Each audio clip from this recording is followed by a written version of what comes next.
Honourable members, Madam Speaker.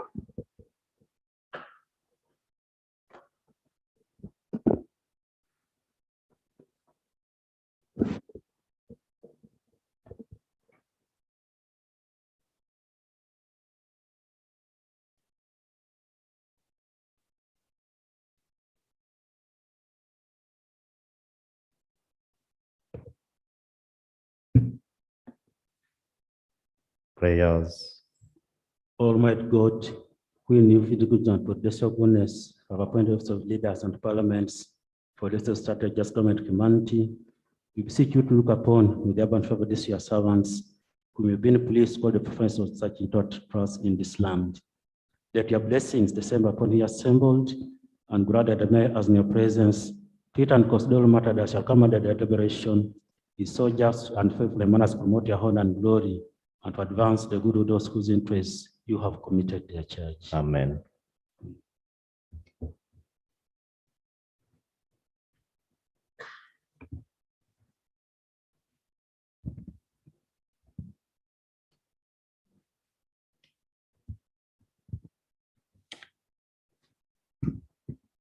Item number 2, communication from the chair. Honorable members, I wish to welcome you to the House. The World Teachers' Day is held annually on 5th October to celebrate all the teachers around the world. And of course, to know the value of a teacher in a community. And this was adopted in 1966 in UNESCO. Recommendations concerning the status of the teachers was determined at that time. And we are supposed to celebrate this day on 5th. However, the president, who is supposed to be the chief guest on that day, will be committed on other duties. So the day will be celebrated on 12th of October instead of 5th October. And that will be celebrated, and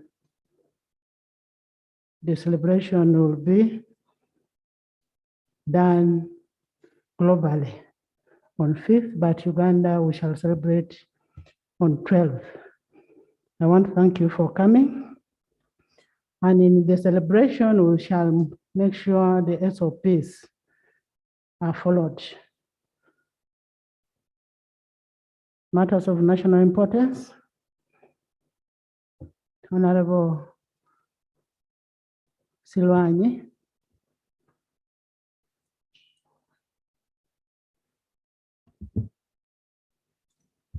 Thank you, Right Honorable Speaker.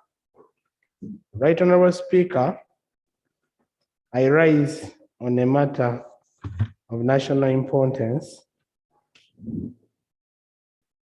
Right Honorable Speaker, on 24th March 2021, the President of Members, Uganda. don't squeeze yourselves, free sitting.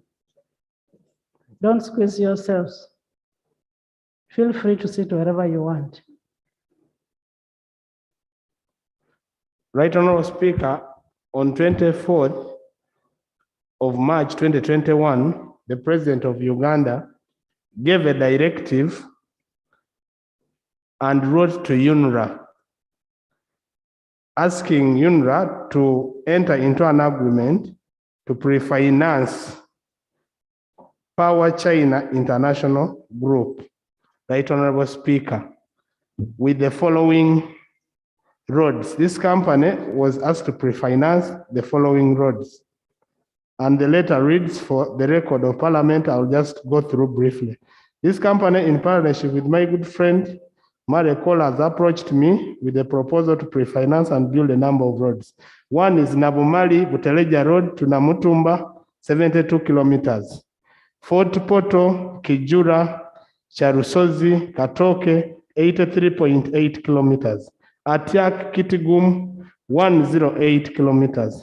Luku Kalangala Mulabana 66 kilometers. Ntusi Liantonde Rakai with the Spat Rushere 140 kilometers. Katunguru Ishaka 88 kilometers. I therefore direct that you discuss the proposal with the company with the aim of entering into contracts for construction of the roads, provided they fully pre-finance the design, construction work for 2 years, and government will begin paying them from its annual budget in the 3rd year, and if their terms are acceptable to Ministry of Finance. Right Honorable Speaker, this company that the President is writing is the same company that in the 10th Parliament, we came to this Parliament and Honorable Bahati came with the promissory notes for constructing Lubowa Hospital. To date, it is the same company.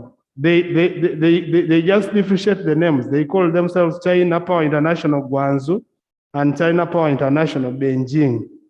We committed ourselves and gave them the contract. To date, nothing has happened. When you do research about this company, they deal in furniture and toilet and other toilet equipment. They have not constructed even a Maram road, either in Uganda or in any other part of the world. They have never done this. Right Honorable Speaker, Lubowa Specialized Hospital that was given to them has never even started. They were also given a contract to pre-finance Mbulamuti Road. Right Honorable Speaker, this is the 3rd year. This company has not done any work. These guys themselves, when you ask for work from this one, they say that this is Power China Guangzhou. Then when you ask for work, they say this is Power China International Beijing. But all the directors are the same. Right Honorable Speaker, this company rents a single room to show that the company has no capacity. They rent a single room. When you go to the premises of the company, a company given a magnitude of this business is renting a single room. You just see that there is nothing that the company can do. Right Honorable Speaker, there is a one Kore, a lady that the President refers to in the letter. I think this person has been taking to the President these companies to ask them to pre-finance, and the President does it with good intentions. But always the project ends up messing up. So my prayers are, Right Honorable Speaker, the Minister of Finance gives the President information and asks the President to withdraw his direction because this company is incompetent and cannot do work. 2, Right Honorable Speaker, my second prayer is the Minister of Finance and Works get involved in investigating this company and knowing what they do, because this company is engaged in very, very, very small petty activities and cannot do such a magnitude of work. Then also, Right Honorable Speaker, the Minister assures this House that there is no further contract or dealings that will be entered with this company until this investigation is done. Because according to the research that I've done, I've found out they are going to even give this company another contract, another letter. They are in waiting before they even do this. This is about, when you calculate this is about 400 kilometers of roads, tarmac. They have not done anything. Mbulamuti has failed. Lubowa Hospital is in shambles. It has collapsed. They have never reported to this Parliament, and they are expecting to get another commitment from the President. So you take this Parliament takes a decision that they don't enter into any further dealings with this company until this investigation is complete and a report is given to this House. I beg to move, Right Honorable Speaker. Thank you, Solomon. Honorable Minister Bahati, is that the company working on Lubowa? I've heard your name being mentioned.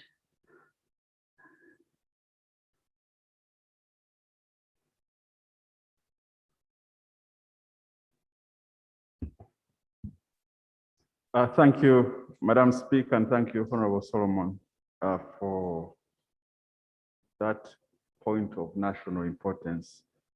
Madam Speaker, the company that this House approved was different, but so much has happened over time. And this particular issue was actually asked about specifically on Ruboa in this House a few weeks ago. And the chair directed that the Ministry of Health, I think, Madam Speaker, you are in the chair, that the Ministry of Health should come and update the House on how far Ruboa project has gone. And also, just to mention, standing in for the government chief whip, that we shall take the matter that Solomon has raised it to the Minister of Works regarding the pre-financing of these contracts of works, and then update the House accordingly. Thank you. Is the Minister of Works here?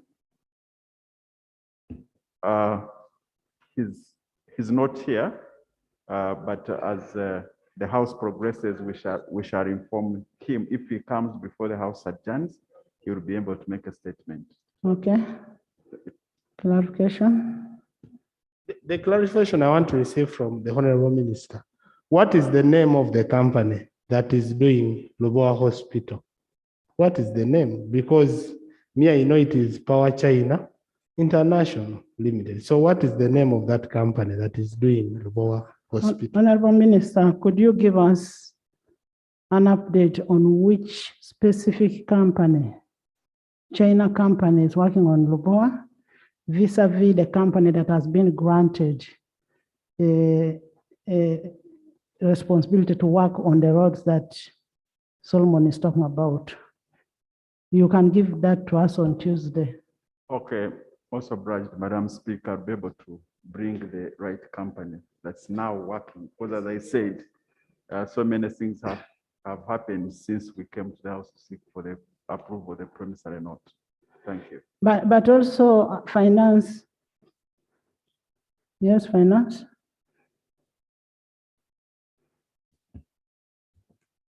Thank you so much, Right Honorable Speaker. Madam Speaker, I want to thank Honorable Sirwanyi for that useful information. We handle these projects together with the Ministry of Works. That's Ministry of Finance and Ministry of Works. In fact, a lot of scrutinizing takes place before a company is appointed. But what I want to mention is that in these pre-financing contracts, this is a company that commits its resources in the first 2 years or 3 years when a contract is awarded. So on the part of government, we have to wait until when the road has been delivered before the cash begins to flow to the company. So there's a minimum amount of risk that is involved on the side of government. We set the standard, and it's on those standards that the road is constructed by the company, based on those agreed designs supervised by UNRA. So I'm talking about the amount of risk that is involved in terms of loss of funds. The risk is almost zero because you have to deliver the road before payments begin. Honorable Minister, you cannot say the loss is zero. The company that Solomon is talking about does furniture making in China, as per what he has said. It does not do road works. At the end of the day, after they've done the works, in 1 or 2 months, you find the road is in bad state. So we'll need to review that road. So the issue of saying there is no cost, there is no financial implication is wrong. We need to do a due diligence on a company before we ask the president to give directives. Yes, Solomon. Right Honorable Speaker, the Honorable Minister of Finance is misguiding this House. And actually, I'm going to lay this letter on the table. The letter says, I therefore direct you that you discuss the proposal with the company with the aim of entering into a contract a construction for the road to fully pre-finance the design of construction for the first 2 years. And government will begin paying them from its annual budget in the 3rd year. Right, Honorable Speaker, there is no road that can be done and completed 140 kilometers, 66 in 2 years, and they hand over completed what? Completed work. It means we are going to start funding them in the middle. So is it procedurally right for the Honorable Minister to give the House information that is not factual, that they are going to give us a fully completed road, and that is when government will go ahead and pay? Is that procedurally right? Of course, the information that the minister has given us is contradicting what is in the letter. That is a fact. And we can lay that letter on table. Honorable Minister, we need a comprehensive report on that company. We need a due diligence on that company. When the president gives directives, he gives directives in good faith. He does not give, he leaves it to the technical people to now take an action and advise whether it should be done or not. So when we start just giving out the roads to people who are selling toiletry parts in China and people who are working on furniture, then I don't think we are doing favor to Uganda.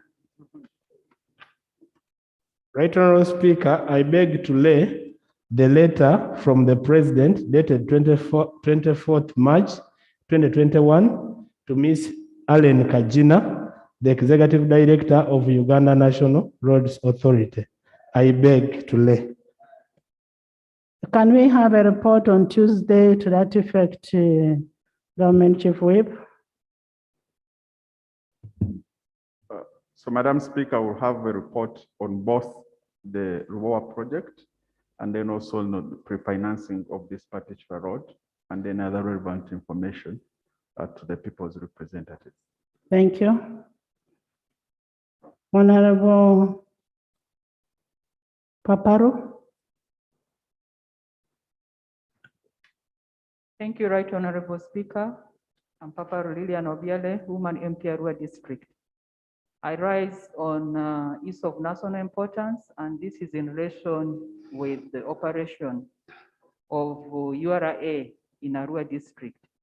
Right Honorable Speaker, on 12 September this year, when URA officials were on duty, they drove through Arua District heading to Paida. When they reached one of the trading centers, they got youths who undertake border business. In a short while, as they were driving, they stopped, they fired a gun, a bullet, and it caught one of the youths, 21 years old, called Philiam. They shot him at his thighs, and they took off. When the community called the local government authorities, they tracked them and they were got in Paida, that is in Zombo. This gentleman was taken to the hospital, Arua Hospital, was treated, has recently been discharged. That happened on 12th of this month. Right Honorable Speaker, on 20th of the same month, URA officials, as they went on duty in the morning at 9 a.m. in one of the trading centers in Arua. Members, that is it's free sitting. In one of the trading centers, as early as 9 a.m., they went, normally they go to intercept motorcycles, said to have no original number plates. In the process of executing their duties, they fired another bullet using a machine gun. And this bullet caught two persons. One of them is a boy aged 22. He was fired at the chest and died on spot. The bullet also caught a woman aged 22, a mother of two, who was just heading to the market within the same trading center, and it scattered one of her arms. Right Honorable Speaker, This is not the first incident which has happened in the process of URA officials executing their duties in Arua and in West Nile at large. This has angered people that day, and when they shoot, they take off. They don't care whether somebody has died or maybe this person could be assisted and their lives would be saved. So last week, it angered people, and why I bring this issue here is it has created information. Thank you very much. Yes, Thank you very much, Madam Speaker. My name is Atima Jackson Lee Buti, Member of Parliament, Central Division, Arua City. Thank you for this opportunity. The information I would like to give to this House is in relation to what Honorable Lilian Paparu is raising, the activities of URA in West Nile has not only been this particular one. In February this year, URA officials, in trying to intercept a border who was carrying a bag of rice, got a Congolese businessman, hit this businessman, and this guy died on spot. From that time up to today, the business community and the people of Congo are looking for a prominent businessman, a Ugandan, to be killed to compensate that gentleman. In March this year, URA officials carried an operation in Ive East around the airport. In their process of carrying this operation, they went and hit another border with a vehicle, and this guy fell down and was taken to the hospital. Little did they know that the road that they were using had no passage across and the bridge had collapsed. Yet there was a crowd following the officers who were conducting this exercise. When they found that the bridge had broken down, they returned only to meet a charged crowd. And two officers, after the vehicle of URA passed through, two army officers were beaten to death.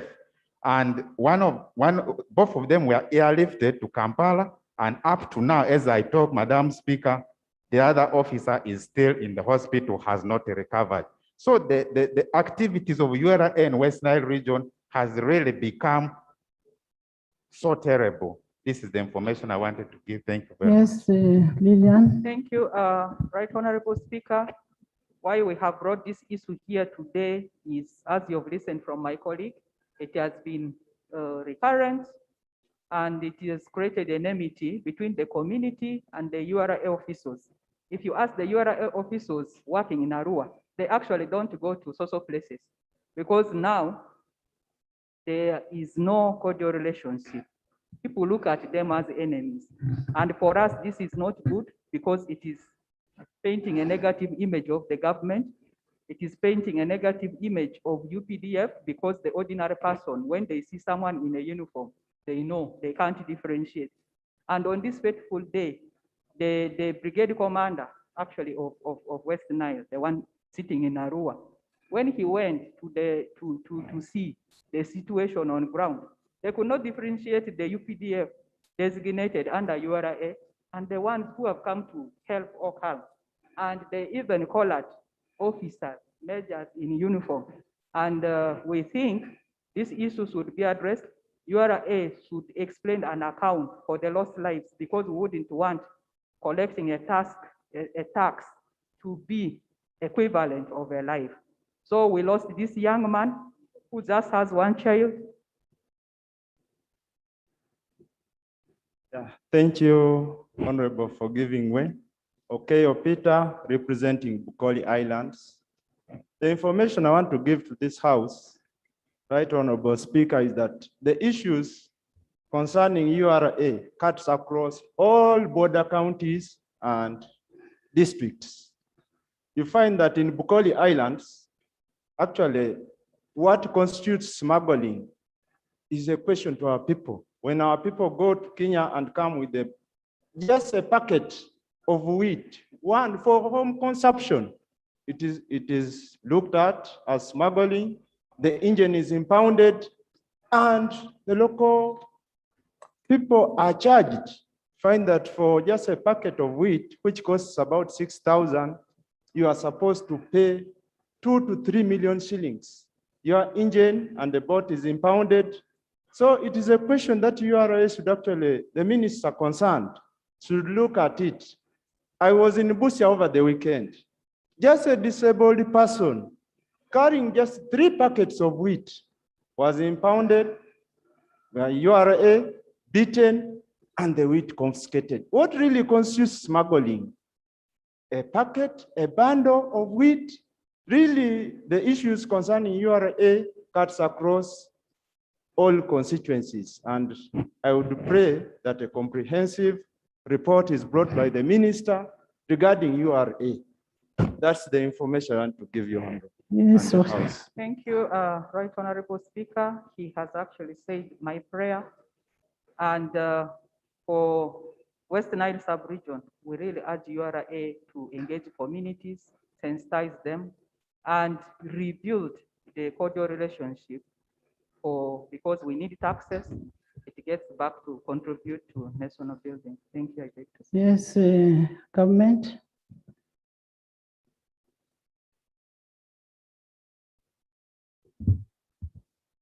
Thank you so much, Right Honorable Speaker. I want to thank my colleague, Honorable Papa Lilian, and other colleagues for raising this matter of national importance regarding the operations of Uganda Revenue Authority, particularly during tax collection exercises along the border areas. It's a very regrettable state of affairs, and we are deeply concerned by that information. Right Honorable Speaker, I want to request that we are given time to respond on this matter, to gather the necessary information from URA and other stakeholders involved, and then we report back to this House. We need a comprehensive report on that issue. And really, why that excessive force on the locals? We need to build that cordial relationship with the locals, because URA cannot exist in an area where people are hostile.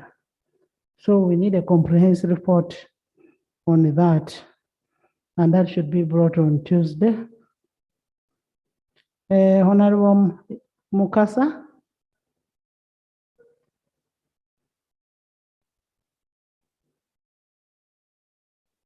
Siasi kubwa.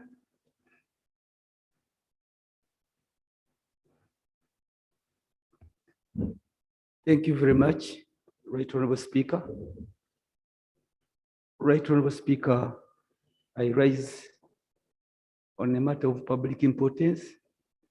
Right Honorable Speaker and members, we operate under a multi-party political dispensation where all parties are represented in this House. And we follow the Commonwealth parliamentary system, where for the proper constitution of the House, it must have the Speaker, the Clerk, government on the right side, and the opposition on the left side. However, Right Honorable Speaker, the events preceding the empty benches on the left side have left us all wondering what is happening. Yesterday, the Right Honorable Speaker and the Chair informed this House that our ambulance, the ambulance of Parliament, had been dispatched to Masaka to take care of the health situation of one of our members, Honorable Segirinya. It's true, I've heard you guiding on free seating, but Right Honorable Speaker, the House must be fully constituted. And if there are issues, I hope as members of Parliament, government cannot sit and talk to itself. We cannot debate amongst ourselves as if everything is normal. I'm therefore seeking your guidance, Right Honorable Speaker, as to what could be the issues causing this paralysis in the House? And how are they being handled? Because you've never failed to handle any crisis in this House. And for us to go on record as a one-sided House, talking to ourselves, passing issues to ourselves, it negates our articles of the Constitution, right from Article 71, 75, amongst others. It's a constitutional matter, right, Honorable Speaker, and if there is anything, effort must be taken to get to the root of the matter. And I can see my colleagues on the other side, however much they may occupy those seats, they cannot speak authoritatively from those very seats they are seated. And even at worst, in a parliamentary system, the crossing is the losing of a seat. Order.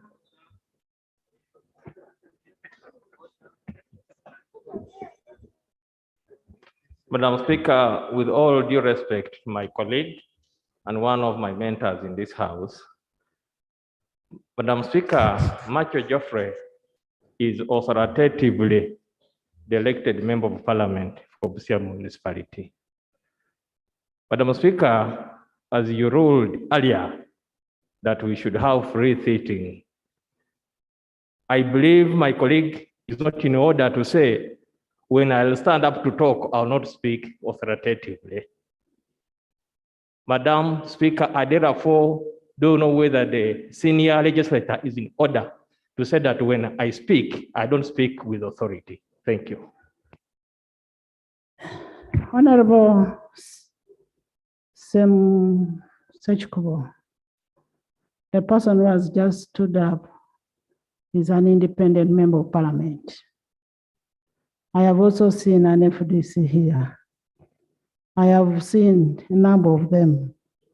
I've seen the youth. I have seen the army. I don't think it is only one party that is in the House. The House is represented. As far as I know, there is no issue that has been raised in my office. The issue that was there, they wanted the members to be produced to court, which was done. We cannot interfere with the court process. Our interest was Parliament should be informed of what is happening. And we're informed. And wherever the members want any assistance from Parliament, we are available to provide the assistance that we can give. But let the law take its course for now. Most obliged, right, Honorable Speaker. Though I overbeg your indulgence, but you must bear with us because these are very difficult circumstances.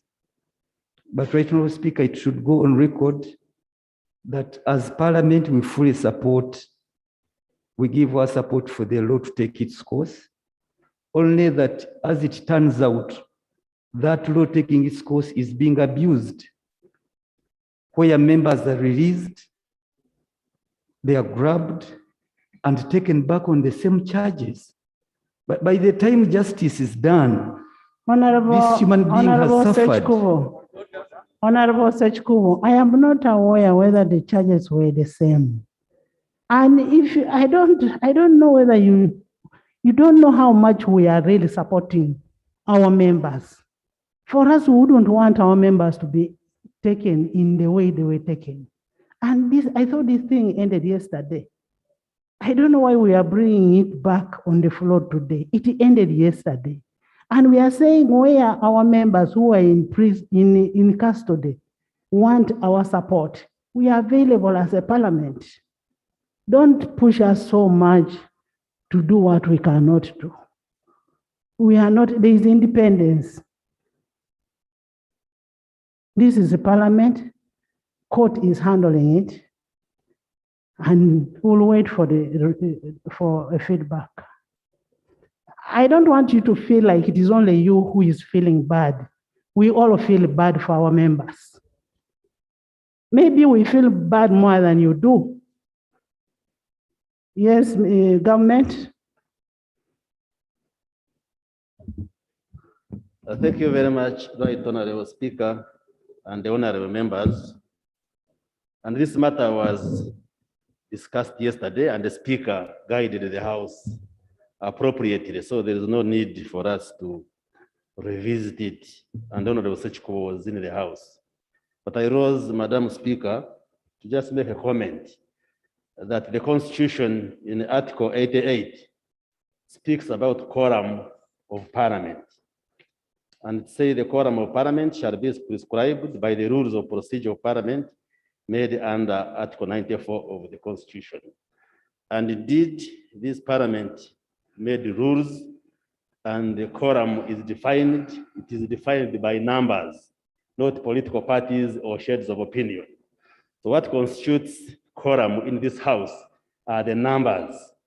Even if it is on the FDC in the House and they constitute the quorum, the House shall proceed. If it is only NRM or independence, as long as the numbers are there. Anyway, we had already ruled on that. Then secondly, Honorable Speaker, the rules also speak about seating arrangements. And it is the Speaker to reserve seats for members of the House. And therefore, the Honorable Sechko should not derail this House on matters which are very clear and written in the Constitution and also the rules of procedure. I just wanted to clarify that. You know, Honorable Sechko,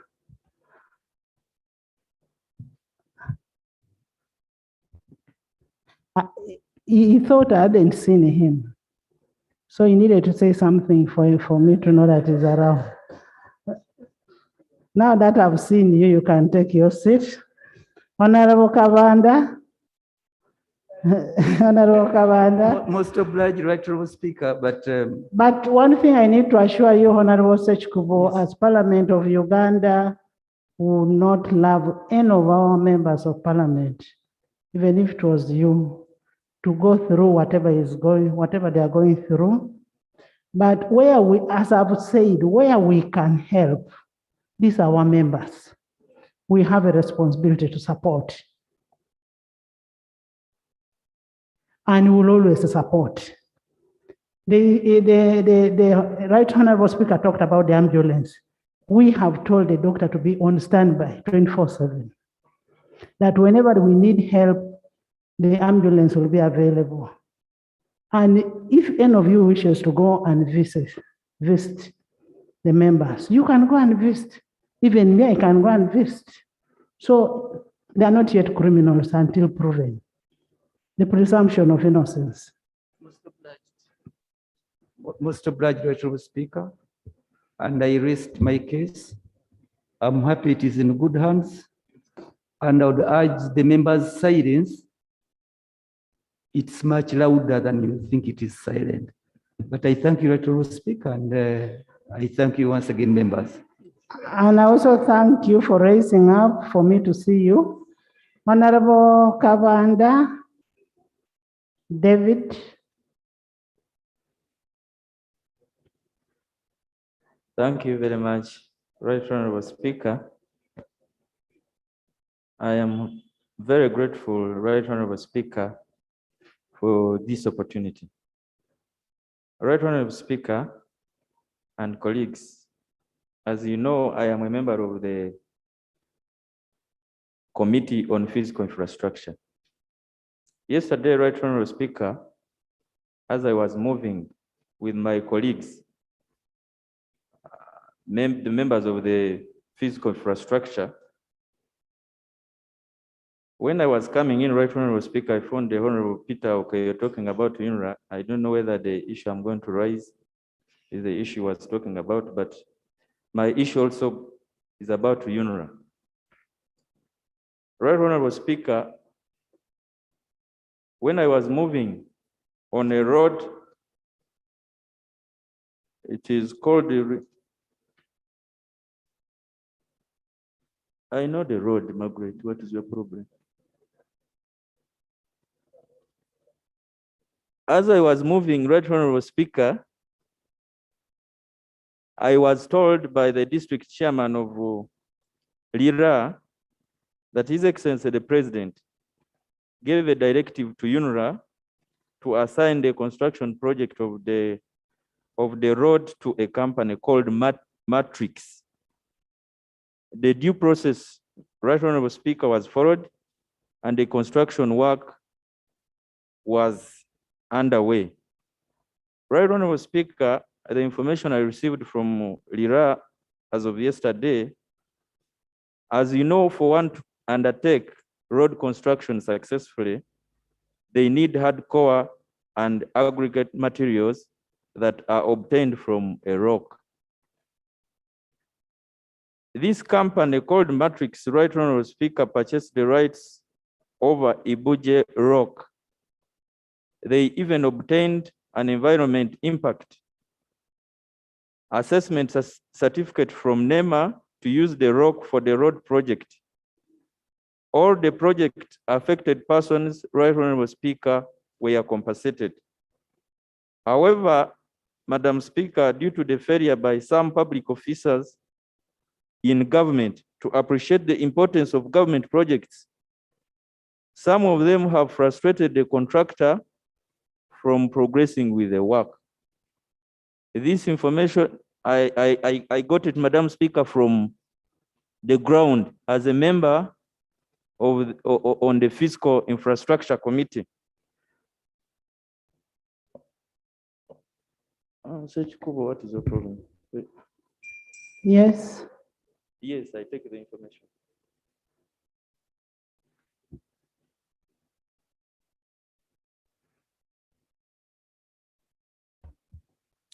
Thank you so much, my colleague, for giving me way to give an information. Right Honorable Speaker, thank you for giving me this opportunity to give information on what Honorable Kabanda David is raising. Right Honorable Speaker, the road that Honorable Kabanda is talking about is Ruekunye, Apache, Lira to Purwanga Road. It is 190 kilometers. Right Honorable Speaker, I'm a member of Parliament from Kwale District, and I'm also the chairperson of Lango Parliamentary Group. Right Honorable Speaker, I'm giving this information because this is my region. Concerning the Ibuje Rock, Right Honorable Speaker, where some people have denied access to the contractor to use this rock for the construction of this road.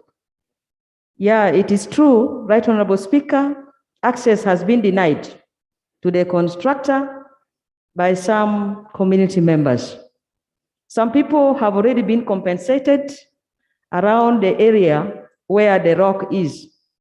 Right Honorable Speaker, this has been a long-awaited road from Rwekunye up to Puranga. It was a presidential pledge. The president himself launched this road for its construction in October 2020. Right Honorable Speaker, the preliminary work on this road had already started by this contractor. Both Apache District and Ibuje Sub-County had already granted this rock to the contractor to be used. Right Honorable Speaker. As I said, that there is already a blockage. We don't know why. And one of our prayers probably that as Lango Parliamentary Group, as this issue has already come on the floor of Parliament by a member of the Infrastructural Committee, Right Honorable Speaker, would like to request for an investigation into this matter because we want the road to be constructed. It has been long awaited. Right Honorable Speaker, thank you. Thank you. Thank you. Can you give us your prayers? Some information again? Your prayers? Right Honorable Speaker, it's true that construction work on this project has stopped. And Right Honorable Speaker, I pray that the minister responsible for environment prevails over NEMA to allow Matrix access the Ibuje rock so that the works can continue. It should actually be a Minister of Works. Minister of Works, since you're saying that the NEMA, the NEMA certificate is available, then Works should investigate and report back to the House on why these people have been denied access. The Minister.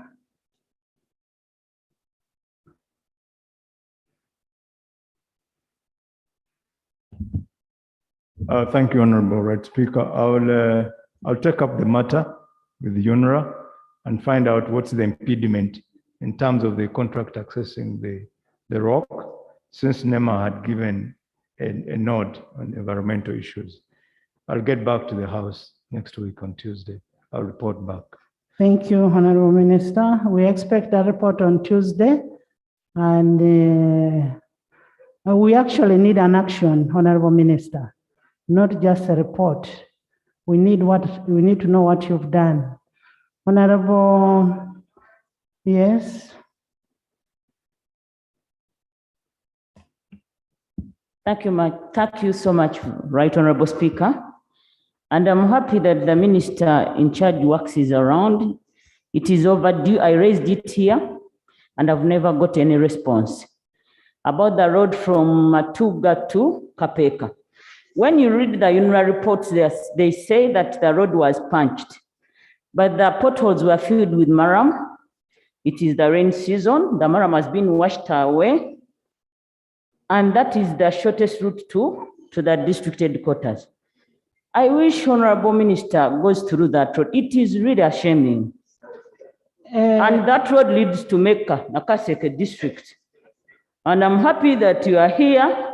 Maybe I can get your response. Thank you so much, Right Honorable Sarah, there is an item on a report from the ministry on the roads, on the status of the roads in the country. Thank you so much, Right Honorable Speaker. Hope my road is also there, Honorable Speaker.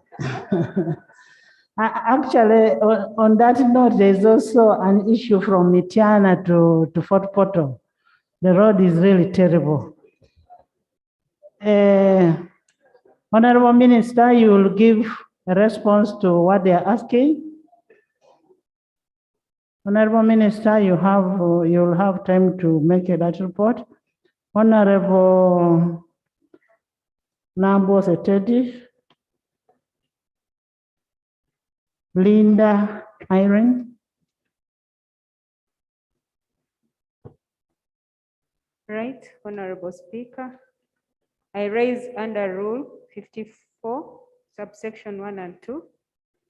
I wish to present the statement of urgent public importance. Right, Honorable Speaker, I refer to the 2018 Beijing Summit and the 7th Ministerial Conference of Forum on China-African Cooperative, where Government of People's Republic of China pledged $60 billion financing package to African countries to undertake various projects, of which 2 were selected, and that is the construction of Olympic Stadium. And these are Buhinga Stadium and Akibua Olympic Stadium. Right Honorable Speaker, these 2 stadiums were pledged by His Excellency, the President of the Republic of Uganda, and the 2 projects were scheduled to take place between 2018 and 2021. Right Honorable Speaker, the feasibility studies and detailed proposals for both stadiums were submitted as required to the Honorable Minister of Finance, Planning and Economic Development by the Minister of Education and Sports. Despite the project's time coming soon to an end, both projects have not commenced, yet the project deadline is coming to an end. Right Honorable Speaker, this matter is not coming to Parliament for the first time. It was earlier raised by Honorable Alex Ruhunda, and the Minister of Finance promised to give feedback, which up to date, we have not received. Right Honorable Speaker, we Right Honorable Speaker, you'll agree with me that the country is in dire need of these facilities. We do not have regional stadiums. And yet this is one way of promoting sports in the country by providing facilities to enable our youth develop their talents and compete favorably at international level, while also attracting the international communities to come to Uganda, thus boosting the economy. Right Honorable Speaker, my prayer is, I'm winding up. Right Honorable Speaker, my prayer is that Ministry of Finance should fast track the implementation of the project as soon as possible, since the deadline is this year, and also give a statement as to why the project has stalled. Thank you, Right Honorable Speaker. I remember this issue came up in the House, and I gave the minister 2 weeks to give us a statement. And the 2 weeks since then have become 2 months. So Minister of Finance, can we have a statement on this? And maybe just to find out, was it a loan? Is it a loan that is being given to us? Is it a loan? Right Honorable Speaker, first of all, let me thank Honorable Linda Irene for the question. I cannot state that it was a grant or a loan. Please allow me, Right Honorable Speaker, to report back on Tuesday. Can we get Honorable Minister of Sports? Is it a loan or a grant given to your ministry?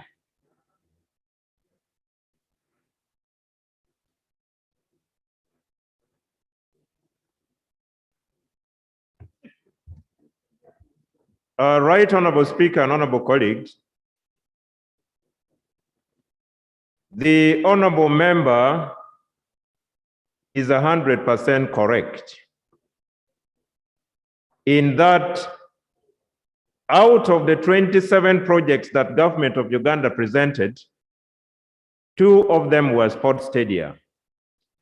Buhinga Stadium and Nakibwa Olympic Stadium. Madam Speaker and honorable colleagues, these 2 stadia were earmarked to be constructed by a grant from the People's Republic of China under the Forum on China-African Cooperation, abbreviated as FOCAC.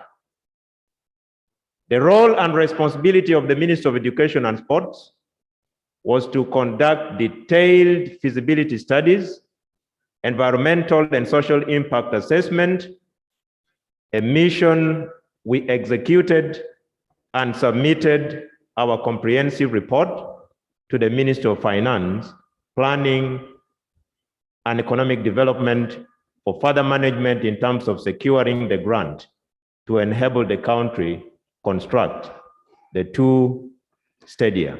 So in a nutshell, it's a grant that does not even require counterpart funding as of the commitment in 2018. Thank you. Thank you, Minister of Sports. Sincerely speaking, if it is a grant and you've been given a feasibility study, environmental impact assessment, why would you be slow to follow a grant? And yet when we are getting loans, we are very fast. Why would we be slow to follow for a grant, something that is given to us for free?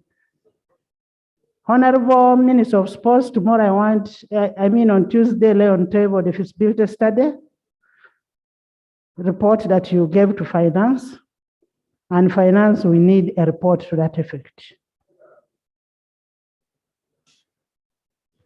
I'm also obliged, Right Honorable Speaker. Sincerely, we are suffering looking for where our people can play. We are paying a lot of money. We go playing in Kenya as if we cannot host games in Uganda.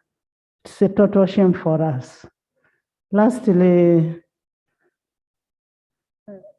Ms. Honorable Macho.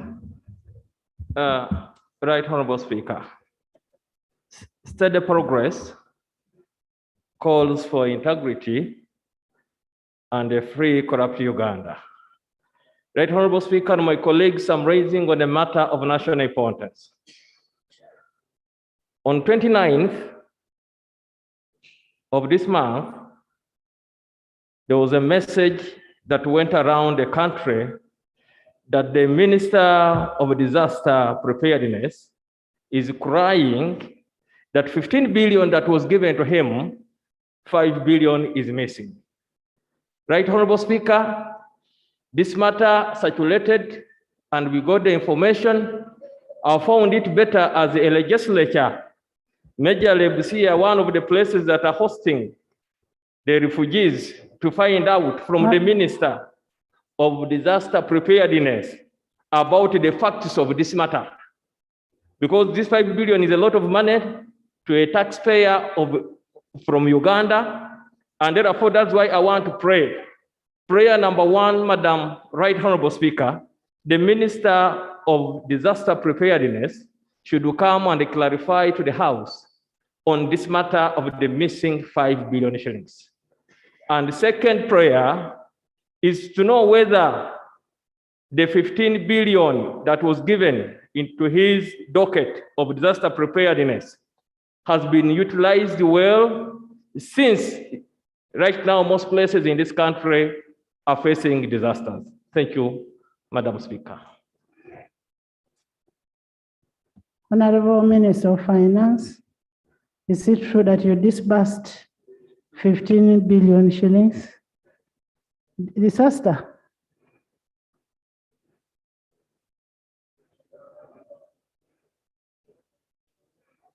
Disaster.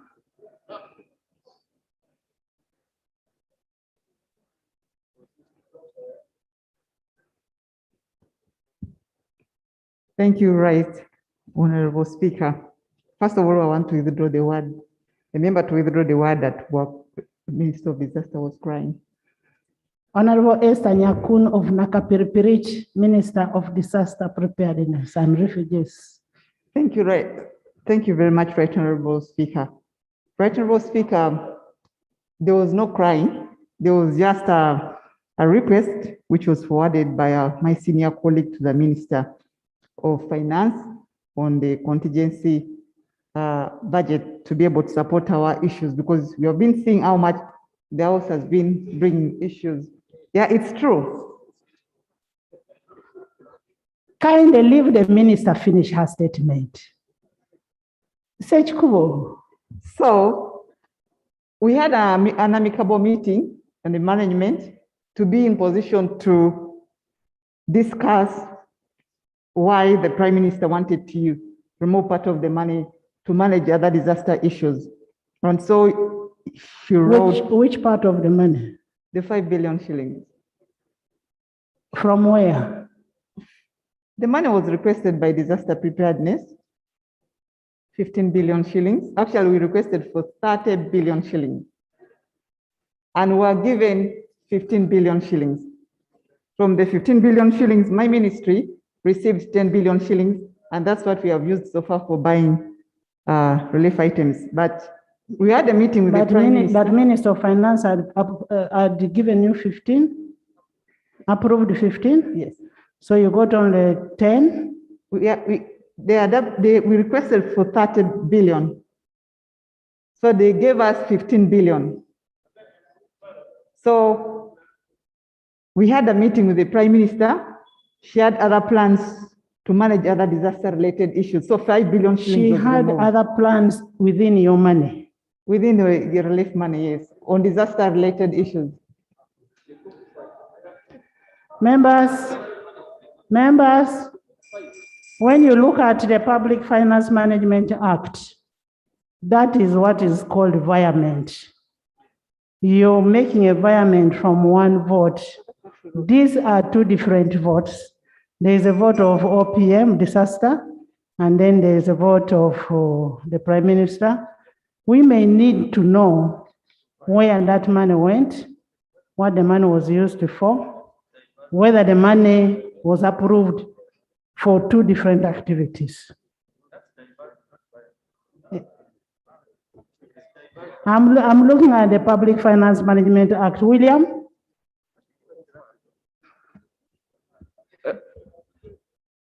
Thank you very much, Right Honorable Speaker. I don't know, I want to know where the 15 billion came from and where the 10 billion that has been spent on emergencies in this country, when? Because, for example, from Sabay region, when you go to the other side of Ngenge, Soy, we've had a lot of disasters, beginning from drought. We asked government support, nothing. We even came to floods, nothing came. Even these bats, I don't know these bats were called what? Eh? These are the bats that came from, it affected Ngenge so much. And we've been asking, we have been crying all along. We've never seen money. Now, when you hear people talking about 15 billion, for sure you get shocked. Members, let us really be fair to our people. Yes. Even now, they were texting me from there that HMONGs we are hearing money was released. Where did it go? So I want our minister to really tell us. Unless they say Yes.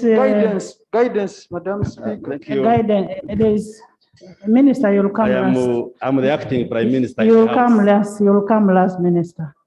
Okay. Yeah, you'll come last. I thought I would clarify, Andy.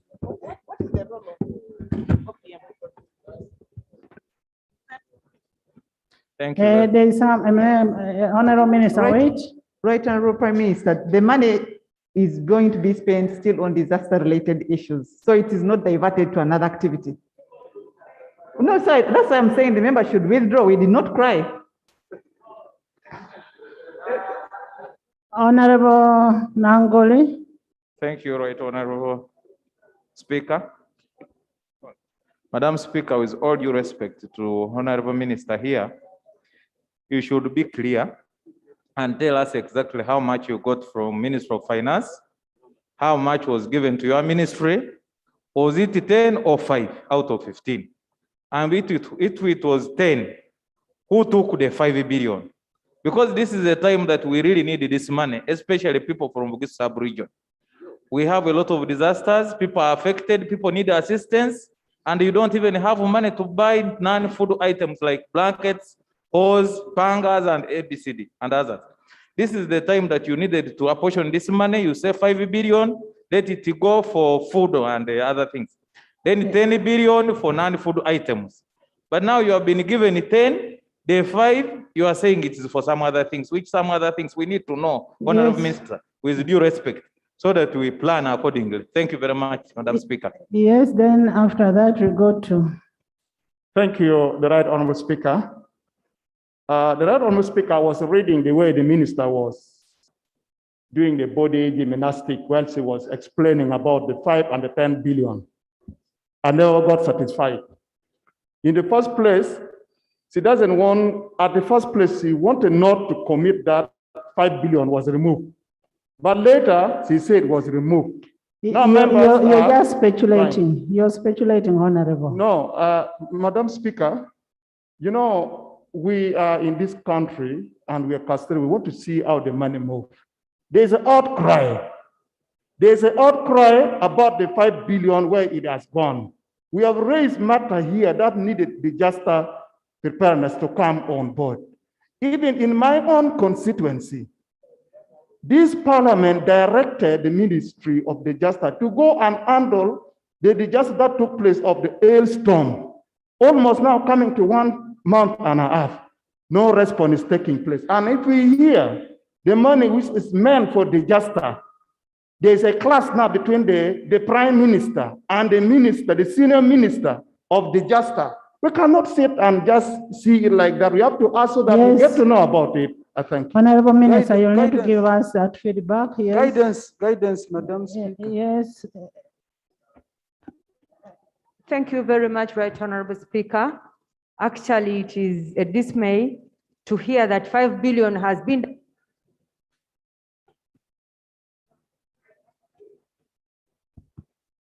I'm Hope Graniana Kazibwe, woman representative Mobende. For sure, when we hear that that 5 billion has been diverted from disaster, yet on a number of occasions we have written to the Ministry of Disaster Preparedness, and we have been told that the budget to that ministry is not sufficient to cover all the disasters that happen to our country. It is really not good. We request that that money be pushed back to the right ministry. For example, in Mobende in March, we wrote a letter where a school lost the whole of its roof. People lost their gardens, people lost their houses, but nothing was done. I wrote to the Minister of Rural Triangle then, and then to the Prime Minister's office, but we have never gotten a response in that regard. Now, if that 5 billion was meant to cater for disasters, let it be pushed back and we are helped. For example, when we talk about the schools, these schools are yet to open. When these schools open, we have a school in Makukulu, in Chitanda, which caters for almost 4 villages in that parish. But the school is in a total mess. It is not habitable for the children. So this school needs a lot of help from the Ministry of Disaster or from the Ministry of Education. Thank you very much, Right Honorable. Actually, the issues of schools, there is a Ministry of Education. If it is issues of disaster, it should be issues of disaster. Where people need food items, non-food items, where you're going to rescue a situation. But if it is a matter of maybe a school, then the ministry must cater for that. The Kavanda, then done. Thank you very much, Right Honorable Speaker. It is very unfortunate to hear that 5 billion was diverted from the Ministry of Disaster to the Office of the Prime Minister. It is not the same. Yours is different from the other one. You are a minister for disaster, and the other one is a prime minister. Right Honorable Speaker, what I wanted to know from government, when did the Office of the Prime Minister turn into a disaster that must be taken care of? Because this money was taken care of vulnerable people. But when the Prime Minister says that you also give me 5 billion, when the Office of the Prime Minister become a disaster, so that the government needs to take care of that office. Thank you. Dan Amero. Guidance. Dan Amero. Information, I want to give you Dan Amero. Thank you. Thank you, Dan. Thank you, Right Honorable Speaker, for this opportunity. Right Honorable Speaker, as a country, we are facing a very big challenge with the change in environment and the weather. When you're interacting with members here, everyone is crying because of the hailstorms, because of the bad winds, because of the floods, because of the happenings that are happening because of bad weather. I thought at this point, the Ministry for Disaster should be consolidating itself. Now, unless they want to tell us, Right Honorable Speaker, that all the ministers in the Prime Minister's office have no work. Otherwise, this is a clear diversion. You cannot get money that is appropriated and released for a specific activity and you take it to another activity. Right Honorable Speaker, running government cannot be like running a kiosk. That at every point you will transfer tomatoes from a basket Y and put it to a basket X. I think it is very important, Right Honorable Speaker, that the responsible ministers and the Prime Minister that clarifies to this House in specific terms how they would divert 5 billion when we are all in dire need of relief, when our people, we have turned into ministers for disaster in our specific constituencies, Right Honorable Speaker. This, I think, Right Honorable Speaker, with your hand and members, we should not take it lightly. We deserve serious explanations, and Ugandans will not take us serious if we do not get this serious explanation. Thank you, Honorable Mero. Then we hear from the Prime Minister. Thank you, Right Honorable Speaker. Right Honorable Speaker, the issues of diversion of money from the office of the Prime Minister is not a new thing, Madam Speaker. Madam Speaker,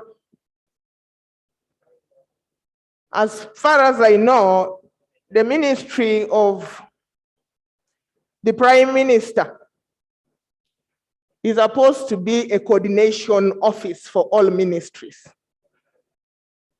But to the best of my knowledge, the office of the Prime Minister wants to be an actor everywhere, implementing all programs that have money. And that is the reason why we are failing. Because the ministries are there. Look at the Ministry of Disaster Preparedness. It is a whole ministry with a cabinet minister. But they're sharing one PS who is actually indisposed. So who is going to manage these resources that we are pumping into that ministry? At the end of it all, money gets diverted. A lot of money is being lost in the office of the Prime Minister, especially from these affirmative action ministries. It gets its legs to another place where it is not meant to. Disasters are prevailing everywhere. People are in their need. We need money to support our people, and then money is diverted for petty things.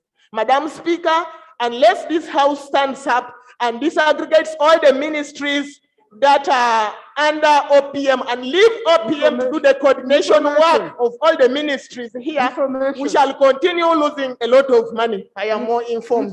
I'm more Thank informed. you. Thank you, Madam Honorable Mero. Speaker, Information. Thank you. Honorable. Madam Speaker, I want to pray, Madam Speaker, that this House stands up and all these ministries that are up under OPM remain as ministries on their own, and let OPM do its role of coordination so that it can be. You cannot oversee what you are implementing, Madam Speaker. I beg to submit. Thank you, Honorable Mero. Can I have a statement from the Prime Minister on that matter?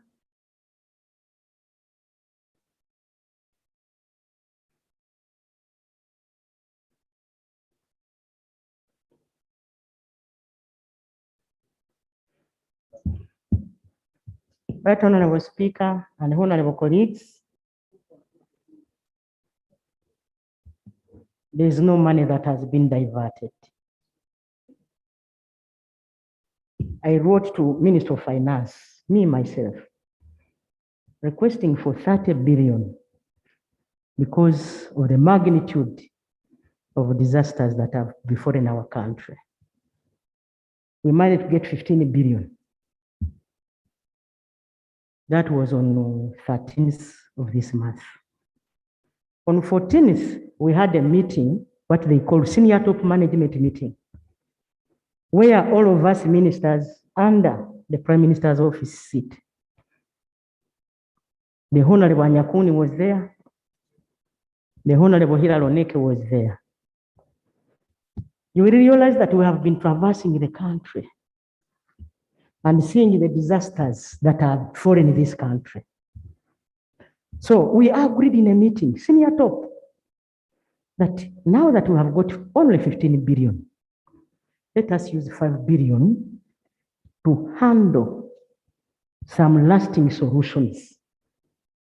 Kasese district, for example, has been facing floods year in, year out and killing people.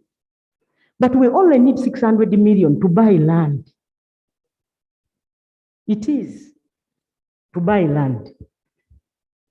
And now we agreed, let us use 6 million to buy land, so that these people can go off our back once and for all, Prime Minister's office has been feeding those people for now close to 2 years.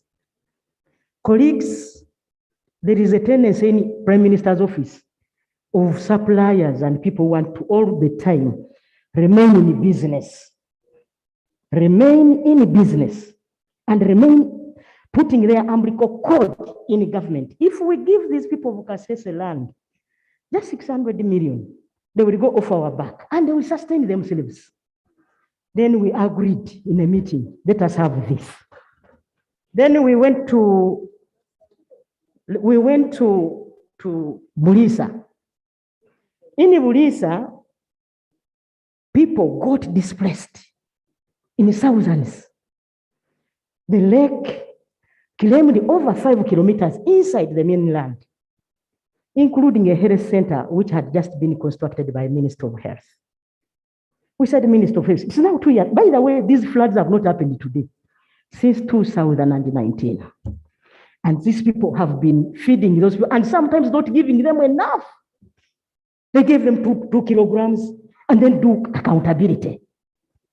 Now, we agreed that let us use 800 million as guided from Minister of Health to construct a health center. Those people have nowhere to go. They have the medicine, they have the health staff, they have everything. Now, we agreed to use 800 million to construct that health center city. And this money is still with the Minister of Disaster Preparedness. They have been constructing houses. But this time I said, let us help these people. They are 2 grabbers of land who took all the land for the community. So I'm struggling with Minister of Land to reclaim that land so that we can settle people there. So that place does not need land. So we go to Nakasongola. In Nakasongola district, there is a health center or a school called the Buenos. Over 5,000 people got displaced. They are in a camp. How do we help these people in order to go off the Prime Minister's office? We said, let us buy them land. A neck of land there is 1.5 million. But of course, I'm hearing nowadays some people are entering. They want to put it at 5 million. But at least we have the chief government value. We do the needful. Then we said, let us settle those people also. But again, Mone Primary School, which has over 1,000 pupils, got submerged. You see it deep 3 kilometers inside the water. What do we do? Should we eat all this money? I have been engaging with district officials, including my sisters and brothers.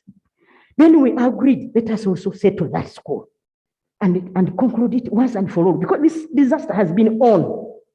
Then we go to Rwampanga Health Center. I don't know whether I have members of parliament from those areas I'm talking about. Then in Rwampanga Health Center, submerged all the maternity unit inside. They only have 1 store, which is operational.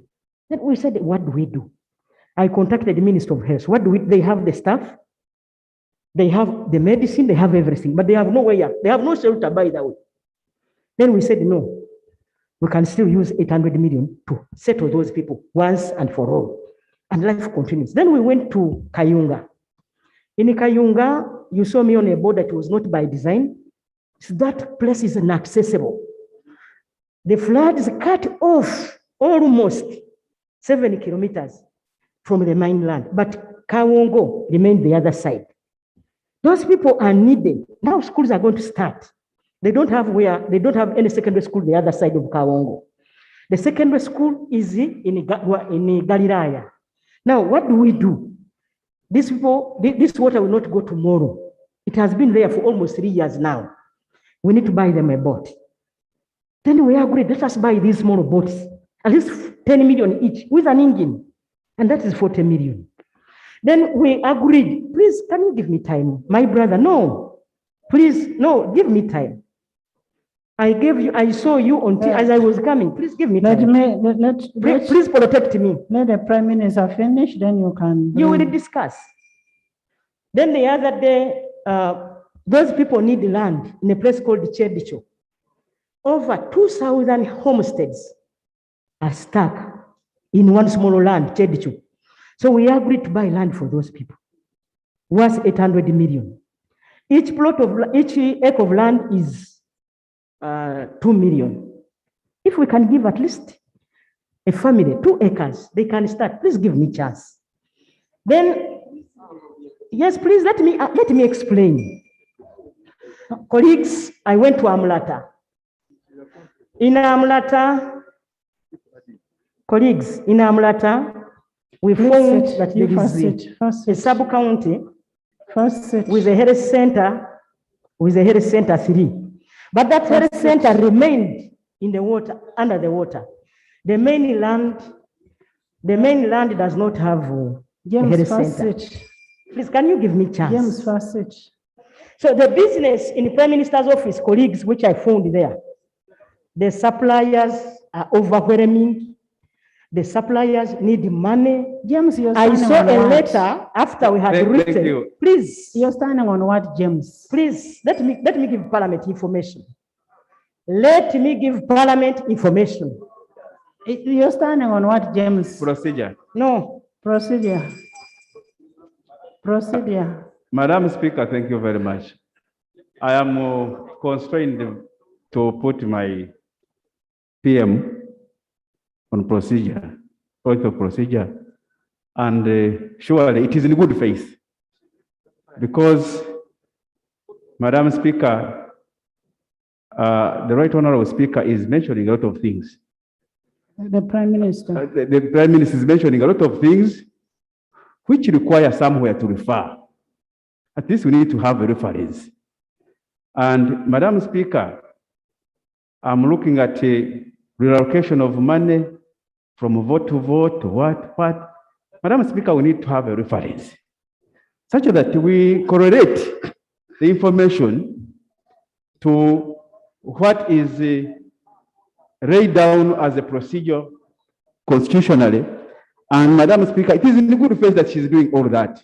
But Madam Speaker, would it be right, surely, when we have the Right Honorable have a paper that is indicating all what is mentioning, such that we can also interrogate the report in relation to what is procedure laid down in the Public Finance Management Act and other laws of Uganda. Right. Madam Speaker, is it procedure right? Are we proceeding well? Thank you. Prime Minister,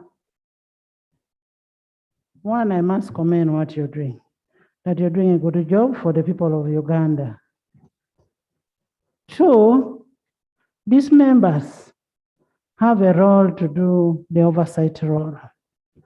I would request that you give these members, you give us a document that we will refer to, and then you will give us further information on Tuesday, and putting in mind the Public Finance Management Act, Section 20, on reallocation of funds from one vote to the other. Because when we are talking about disaster, it must be a disaster aspect. When we talk about schools, we must talk about education. When we talk about hospitals, schools it must be in health. So members will refer this debate on Tuesday. You need information for you to even talk with such cool. No, leave the minister. Right Honorable Speaker, I have information. No, they need information. No, I have it and I can provide. Okay, provide before we debate. Yes. Now, colleagues, I have I was told there was a lot of lobbying. Can we have the information uploaded in our iPads? Right Honorable Speaker, allow me to give you information. Brothers, allow me to give you information. Right Honorable Speaker, it is the Minister of Finance that allows environment among us committees. Can we have and this was done and the letter for that effect. Prime Minister, can we have... Right Honorable Speaker, Prime Minister, can we have this debate on this issue on Tuesday when everybody has information? Next item. Item number 3 on the order paper. Statements by ministers. Item 3, Roman 1, the celebrations of the International Day of Elderly Persons.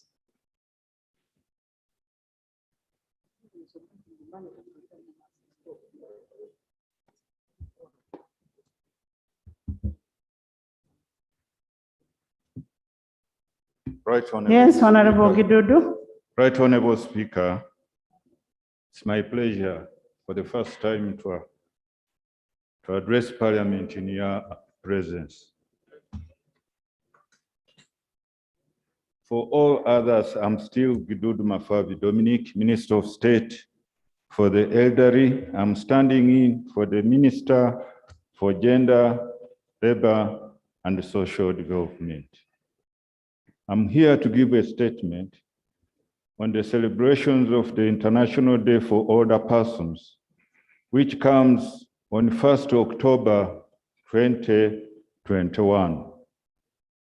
Right, Honorable Speaker and Honorable colleagues, as you are aware, every 1st October, Uganda joins the international community to commemorate the International Day for Older Persons, in line with the UN General Assembly Resolution 45/106. The commemoration of the International Day for Older Persons is one of the advocacy activities of our ministry in fulfillment of the constitutional mandate on the protection of the aged. Colleagues, the United Nations General Assembly on 14th December 1990, under Resolution 45/106, designated 1st October the International Day for Older Persons. This day was observed for the first time throughout the world on 1st October 1991, and as a country, Uganda started commemorating the day on 1st October 1999. 1-3. The main purpose of the celebration is to recognize the contributions made by older persons towards national development and to create awareness among the population on the rights and needs of older persons. Further to this, government and other stakeholders take stock of what has been achieved, the gaps and possible solutions to address challenges faced by older persons. 2, the theme. The theme of the International Day for Older Persons 2021 is digital access for all ages, a tool of inclusive development. This theme indicates the need to access and meaningfully participation of older persons in the digital world. The selection of this theme is to emphasize the importance of inclusion of older persons in digital platforms, especially with the increase in demand and the use of digital platforms in delivery of services and programs, more so during COVID-19 pandemic, where physical contact among persons is limited. 2. As the world adopts more digital operations, it should be noted that technological advances offer great hope to accelerating progress towards sustainable development goals. However, this growth cannot be evenly distributed if access to basic digital platforms to the population is limited. This can lead to exclusion of vulnerable people in access to services and opportunities provided through digital platforms. Therefore, older persons should not be left behind, and it is in the government's interest to ensure that all its operations are inclusive for all Ugandans. 2-3. As a sector, programs for older persons are using digital platforms. For instance, the Senior Citizens Grants Beneficiaries Access Fund through agent banking, NIRA registration of beneficiaries. Colleagues, the task at hand is to support older persons in every possible to appreciate the advancement in technology and to learn how to utilize the available digital space. 2-4. This theme, therefore, will highlight the efforts government needs to undertake to provide inclusive access to digital space for all persons and encourage intergenerational support towards older persons to utilize available digital options in Uganda. 3, preparations. Colleagues, Uganda has been organizing the day on a rotational basis across the country. However, with the outbreak of COVID-19, in 2020, this day has been commemorated at State House, where older persons requested for representation of older persons in Parliament. And this has been duly achieved during other achievements. And that's why, colleagues, you see me here addressing you. For instance, since the last commemoration, allocation of SAGE increased from Uganda shillings 62.88 billion in financial year 2020/2021. It increased to 120.7 billion in financial year 2021 to 2022 to cover 340,000 older persons. 3.2. The venue for this year's commemoration, national celebrations, will be held at State House in Entebbe. And the prevent activities is ongoing, which includes television, radio, talk shows, media, briefings, and social media publicity. I hope, colleagues, you've been watching TVs and you should have seen this. Note that His Excellency, the President of the Republic of Uganda, is expected to preside over the celebrations. 4, conclusions. I would like to invite you, honorable colleagues, to join the older persons in your respective districts, cities, and municipalities to commemorate the International Day of Older Persons. Let me also take this opportunity to wish you all a happy International Day for Older Persons. For God and my country, Honorable Speaker, I submit. Thank you, Honorable Minister of the Elders. In the beginning, SAGE was only covering few districts, and we must thank government for what it is doing, and we want it to cover all the districts in the country to support the elders. And as you've given your statement, as government adopts the digital transfer as a method of transmitting the SAGE money, we also request government to protect the beneficiaries from the digital fraud. And this should be done by Ministry of Information and Anita Yu to ensure that the safeguards are in place. Yes, I saw some. Yes, Honorable Michael. Thank you, Madam Speaker. And I thank the Minister for bringing the statement concerning celebrating our elders, our parents, who have done a lot in this country and generally in the whole world. Madam Speaker, as we celebrate or commemorate the Day of Elders, Honorable Prime Minister, I want you to listen to what Honorable is saying. Okay. Our elders in Uganda are living in fear at the moment. In Masaka and everywhere, they are being killed by these people who kill them with pangas. Their children are killing them because they want land from them. Yet these are the people who have made us succeed in this country. Honorable Minister, you know everywhere when the police is making reports, they report about children killing their fathers and mothers over land and money. I want to know from your ministry, how are you preparing to sensitize the youth in Uganda and generally all Ugandans as far as protecting elders is concerned? Because as I talk and as we prepare to commemorate their day, most of them are not going to be with us because they are living in fear. Thank you, Madam Speaker. Thank you. The issue of the youth killing the elders over a number of things. Honorable Yume, then I come.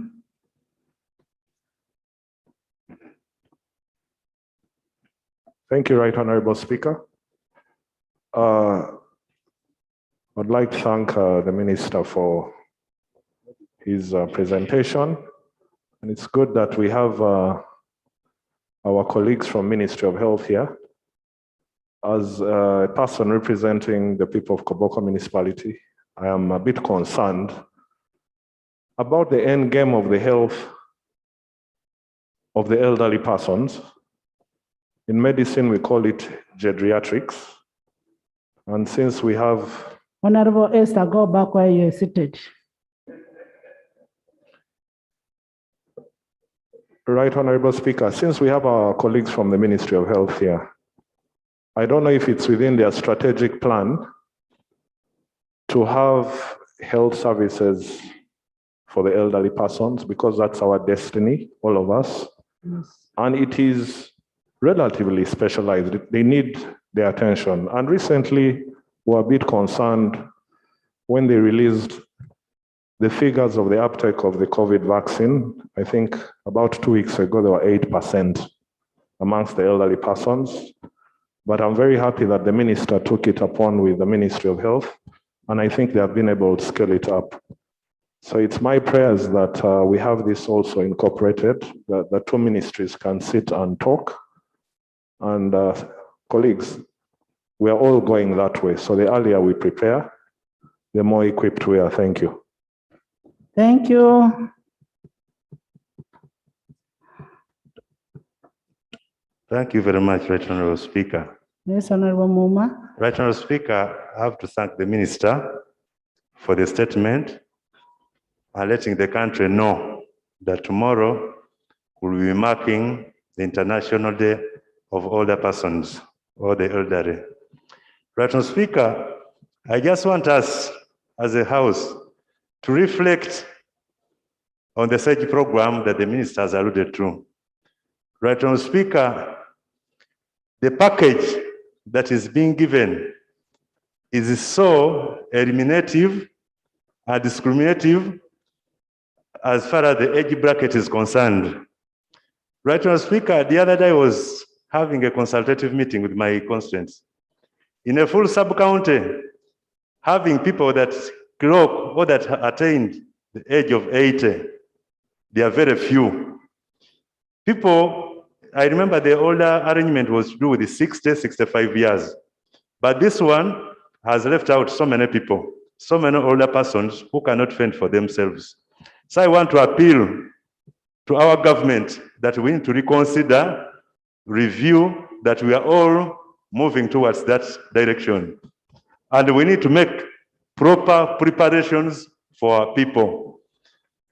Otherwise, we'll be sort of condemning them to death because they cannot provide for themselves. But Speaker, some other programs like Mioga, when they were designing such packages, we ought to have categorized them among the 18 or have made it maybe number 19, so that they also keep having hope that we are thinking about them. Right, Honorable Speaker, I thank you so much. Thank you.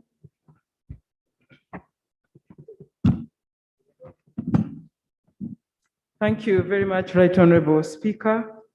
I would like to thank the Minister for Elderly for the presentation he has made and the statement on the International Day for Older Persons.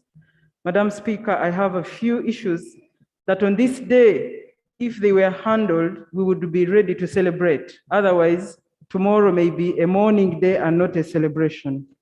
Madam Speaker, as we talk, the older persons are in areas on the money on SAGE.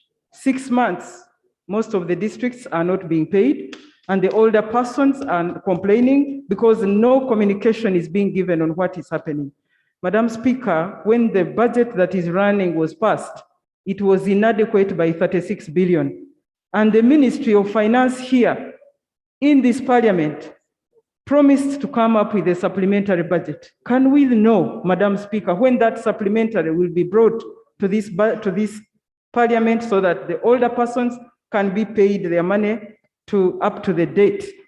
Madam Speaker, we want to know the government's commitment on reducing the age eligibility from 80 downwards, because it is a government assurance. The Minister of State for Gender and Culture promised here in this House that in the next 3 financial years from the time the 80-year eligibility was passed, they would go reducing. We can excuse them for the 2 years of COVID, but can we see the next budget reducing this age eligibility at least to 75 for the government to show will to reduce this age eligibility so that another year they can reduce to 70 and then up to 65. Madam Speaker, I would like to see the government encouraging the older persons to register and enroll to be on the payroll using alternative identification, because the national IDs have become so discriminatory that most of them cannot enter the payroll, and so they can't access.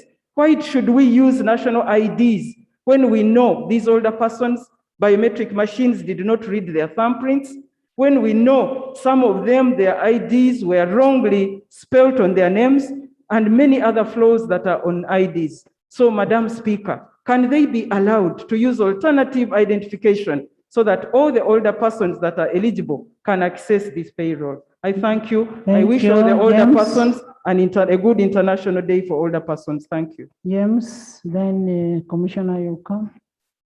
Thank you, Right Honorable Speaker, for this opportunity. And thank you, Honorable Minister, for this statement.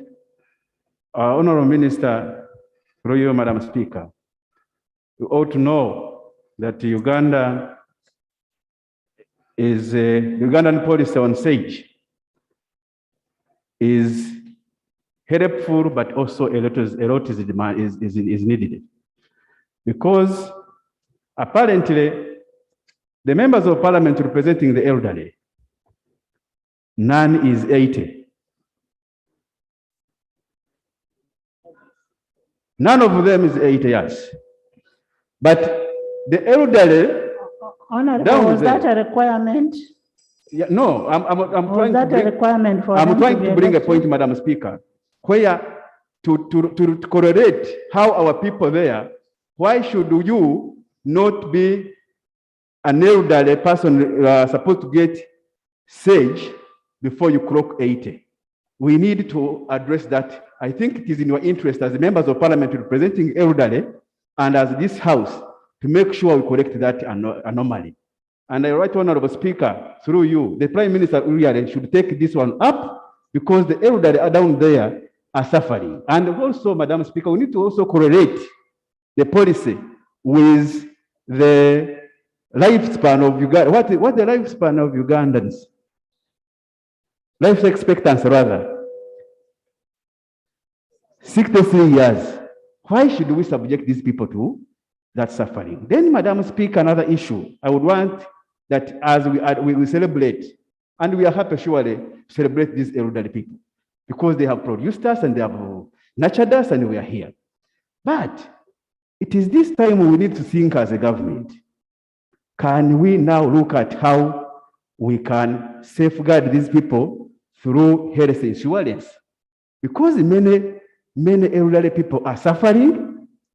One colleague has mentioned how the children are also disturbing them because of poverty. But surely, how are they accessing health services? They are suffering because, Madam Speaker, most elderly are the most vulnerable when it comes to health services, which is very, very expensive in Uganda.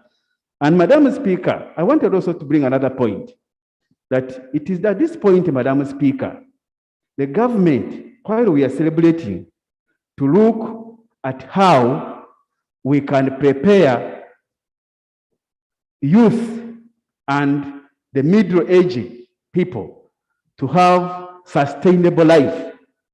For example, Madam Speaker, as we prepare, as we celebrate the elderly, we need to remember that the youth are also stepping in their shoes. And now we have opened the markets, we have opened the churches, but schools are locked down. Can we also think about that? How our future can be secured with our children having a black or a dark future? I want to thank you, and I want to thank you, Minister, for bringing up this report, such that we discuss it in relation to Ugandan present situation. Thank you. Honorable Polot. Hey, Commissioner. Let Commissioner first talk, then you. Thank you, Right Honorable Speaker. Right Honorable Speaker, the elderly are our grandfathers, mothers, and parents. I've been watching with a lot of concern and also interacting with the elderly. Right Honorable Speaker, when you look at the money that we are giving these elder persons as sage, Right Honorable Speaker, it is demeaning. Because as this parliament, we must take a decision to support these people. Because their vulnerability at old age is too much. They have issues with security, they have issues with health, but the money is really small. Because when you look at that amount, it cannot even support somebody for a given period, for a month, but this money is even given quarterly. Right Honorable Speaker, some of the elders walk long distances to get this money. You find a person who is old, crippled, they are told that the money can only be given out at a sub-county level.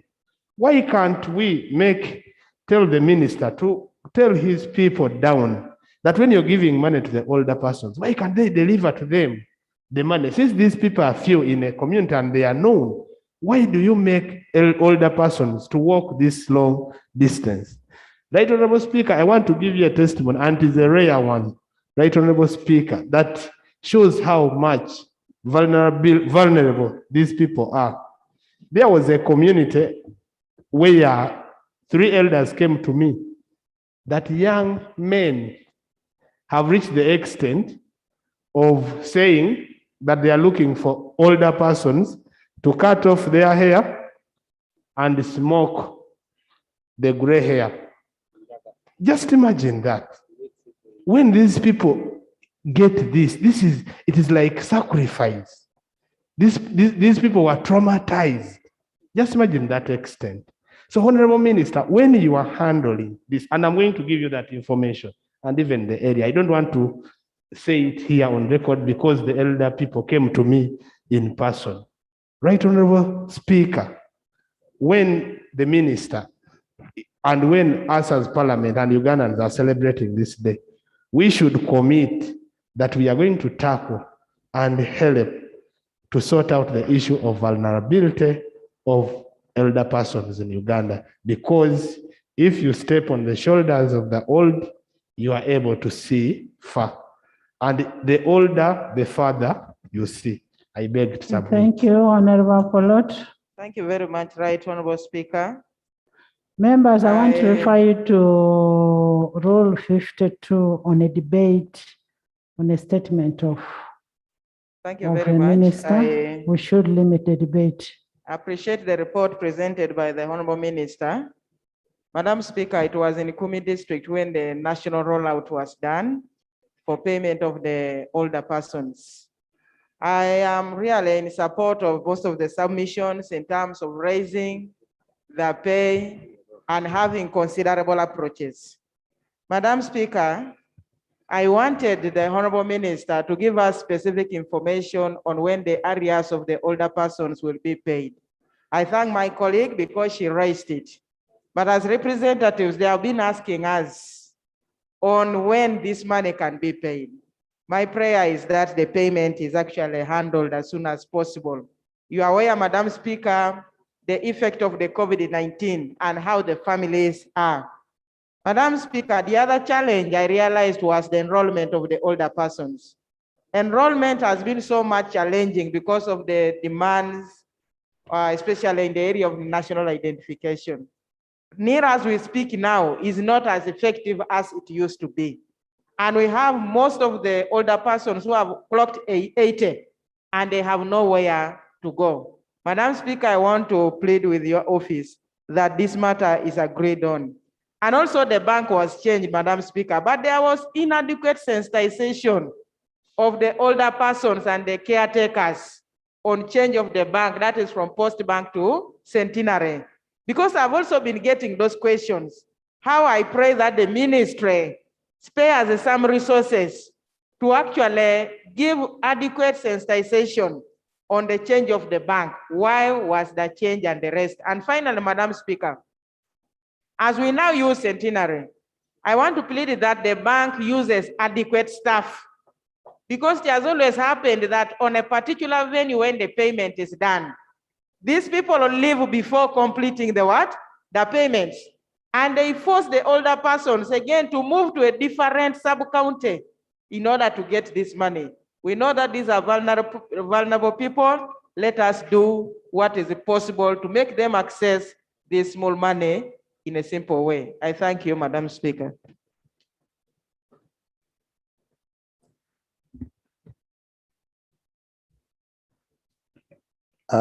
Thank you, Right Honorable Speaker. I want to thank members. Remember, it's now 4 Prime Minister's time. Kindly, you'll bear with me that we have only one submission, then we continue with the other debates. Okay, thank you, Right Honorable Speaker. I want to thank government for the good programs and interventions they have for the elders. But my simple concern, of recent I was in my constituency and I interacted with a gentleman of around 40 years. He asked me that as government, you have good programs for the youth, for the elderly, for the women, but what of us men of between 35 and 60? What programs do you have for us? I had no answer. So I think as government, we need also to plan for this age group, because this age group is the one in which looks after the elderly, family. So I call upon government, please, to come up with good programs for this age group, men between 35 and 60. I thank you. Members, it's time for Prime Minister's time. But I want to, Prime Minister, I want you to know that many elders there are suffering silently, especially the men with the prostate cancer, and they cannot talk. So on that note, we really need health services to be provided to the elderly for free because they cannot afford. We need to look at the surge. How much money is that? Why can't we increase it? We should be able to increase that money and pay timely for these elders, for these elderly people. As we celebrate the day today, there must be something that we should do. We should be able to increase on that side. And then there should be inclusiveness in all the programs, government programs. Say yoga, parish model, whichever. The elders should also be included. As one member said, among the 18 groups or categories, one category or 2 should be the elders. And you know that is institutional memory. We need that blessing from the elders. We need to work together with the elders. We need safety for the elders. You hear what Honorable Solomon said. These elders are not safe. You look at the people who are being killed in massacre. They start with the elders. So we need sufficient security for these elders and then eliminate segregation when they are being registered. And most importantly, we should reduce the age. There are very few people with the 80. Even our president is not 80. There are few people. So we should be mindful of the age of the people, because it's hard even for them to reach 80, especially with these sicknesses of today. So we should do that. Thank you so much for that debate. And we wish the elderly happy celebration. But government, take note of the resolutions on that. Thank you. Item 5, Prime Minister's time.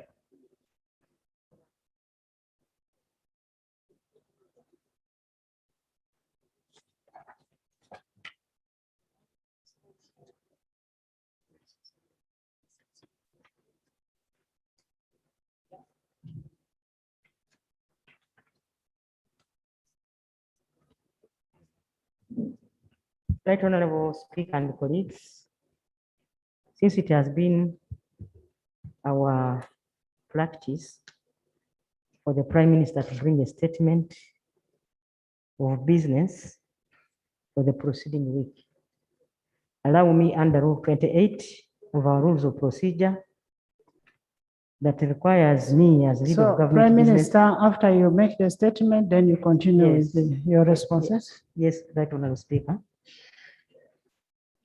Under Rule 28 of our Rules of Procedure that requires the leader of government business to make a statement in the House regarding the government business for the succeeding week. I'm therefore submitting the following government business for the succeeding week. That is 5th October to 7th October 2021. 1, introduction for first reading of the following bills. The East African Crude Oil Pipeline, EACOP, special provisions, that is Bill 2021. The Mining and Mineral Bill 2021. Income Tax Amendment number 2, Bill 2021. The Public Finance Amendment Bill 2021. The Succession Amendment Bill 2021. The Statement on Government Interventions to Curb Cattle Rustling in Karamoja. The Statement on the 59th Independence Celebrations. Right Honorable Speaker, I beg to submit.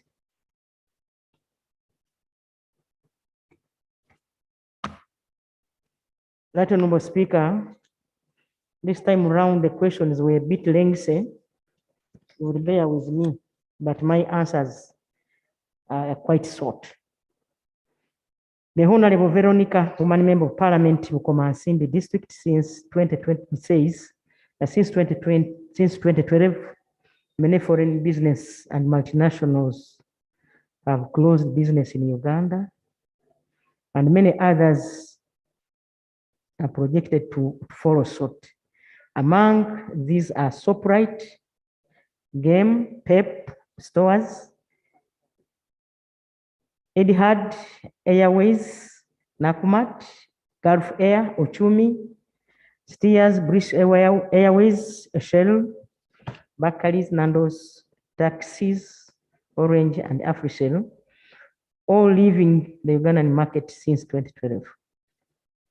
The said companies have been at the forefront of offering employment to Ugandans, especially the youth, and have been a source of revenue for the economy. The question is, why are these multinationals closing business en masse?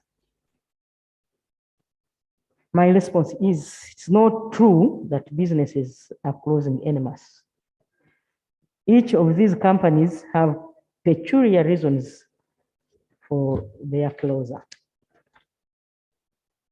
Firstly, owing to the shutdown of economic activity after the COVID-19 pandemic, there has been a reduction in demand, which affected over 50% of the existing companies. In addition, a mini survey conducted by key private sector players identified that the main cross-cutting cause for these exists is that the market size and the characteristics of the affected sectors in the Ugandan economy have not evolved fast enough to support sustainable operations of the businesses model of a number of big multinational corporations. As a result, many of these enterprises fail to get profitable niches within their sector of operations. The other reason include bankruptcy, stiff competition within sectors, and internal management challenges. The other question from the same honorable is that what is the state of the economy as we speak? Honorable colleagues, this is a big question, but the answer is the economy is on a recovery path. In the financial year 2021-2022, economic growth has been revised downwards from 4.3% to 3.8%, mainly due to the impact of COVID-19, including the second lockdown, which is affecting sectors like education, transport, trade, manufacturing, and construction. The economy is projected to recover from the effects of the pandemic and attain a growth trajectory of 6 to 7% in the medium term. To sustain our economic growth, government will provide support to the priority areas for impact replacement and expansion of exports in the following areas. 1, food production for domestic consumption and export. 2, agro-based industrialization, that is to say, based, for example, on bananas,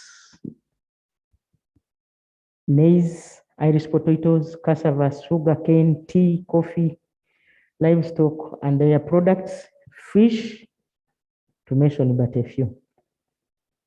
Number 3, textiles for clothing, using inputs such as cotton and inorganic petroleum products when oil and gas are exploited. And leather goods using locally available hides and skins. Shelter, that is housing focusing on production of cement, glass from sand, production of granite and marble using our vast reserves, particularly in Karamoja, steel from iron ore, and alloyed with nickel, phytanum, and manganese, copper, etc. Mineral development such as cathode copper used to make transformers, electric cables, and meters, alloyed steel for railroads, power dams, and eventually turbines for power generation, and oil and gas production. Honorable Speaker and honorable colleagues, production for human medicine, that is pharmaceuticals and veterinary drugs for livestock, and fertilizers, pesticide for crops. Production of defense and security equipment, including CCTV cameras. Enhancing further our physical infrastructure and transport platforms, including support for local production of transport and the other strategies vehicles. Lastly, Right Honorable Speaker, is human development in areas of education, with emphasis on science and health. However, government's economic policy framework in the short to medium term focuses on restoring economic activity to pre-pandemic levels and accelerating. The third question from the same member is that there is an assertion that these companies face a lot of extortion from government officials. What is your take on this? Honorable Speaker, government is not aware. In case a member has information, I should request that to kindly bring it to my attention. The Honorable Biakatonda, Dr. Abdul, Member of Parliament, work as representative. He says that on Monday, 29th January 2020, His Excellency Yoweri Kaguta Museveni attended the UK Africa Investment Summit in London, hosted by the UK Prime Minister Boris Johnson, to showcase and promote the breadth and quality for investment opportunities across Africa, including Uganda. His Excellency addressed the UK Business Forum, graced by chief executive of over 70 British companies, where he made the case for them to come and invest in agriculture, mining, tourism, and service sectors. The Honorable Speaker, he goes ahead to say the President, under his wisdom, is desirous of propelling the growth of the country with subsistence farming to commercial agriculture, value addition, export-led growth, among others. However, since March, at the advance of COVID-19 pandemic, a number of small and medium multinational companies are closing in Uganda. The Minister of Finance, Planning and Economic Development has predicted a 2 trillion budgetary deficit, and this is expected to further dwindle if not arrested. Furthermore, higher level of job losses have been registered. The question is, how many industries have been affected under this? The Honorable Speaker, a mini survey carried out revealed that Nakumat, Tuskys, Uchumi in retail, Smartcom, and Afrishell in telecommunications, and AIG in insurance sector closed in the last 3 years. These are foreign firms that closed. The fifth question is that what is government's strategy on regional industrial points, clusters, in doing inclusive sustainable industrial development, integration of local SMEs into global value chains, export support tools for medium and high-tech industrial sectors?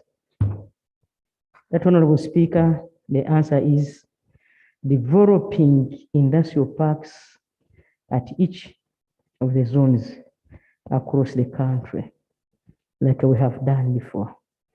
This will include preparing zonal economic plans for priority commodity value chains. Then the other one is promoting equity investment and creating partnership with local firms.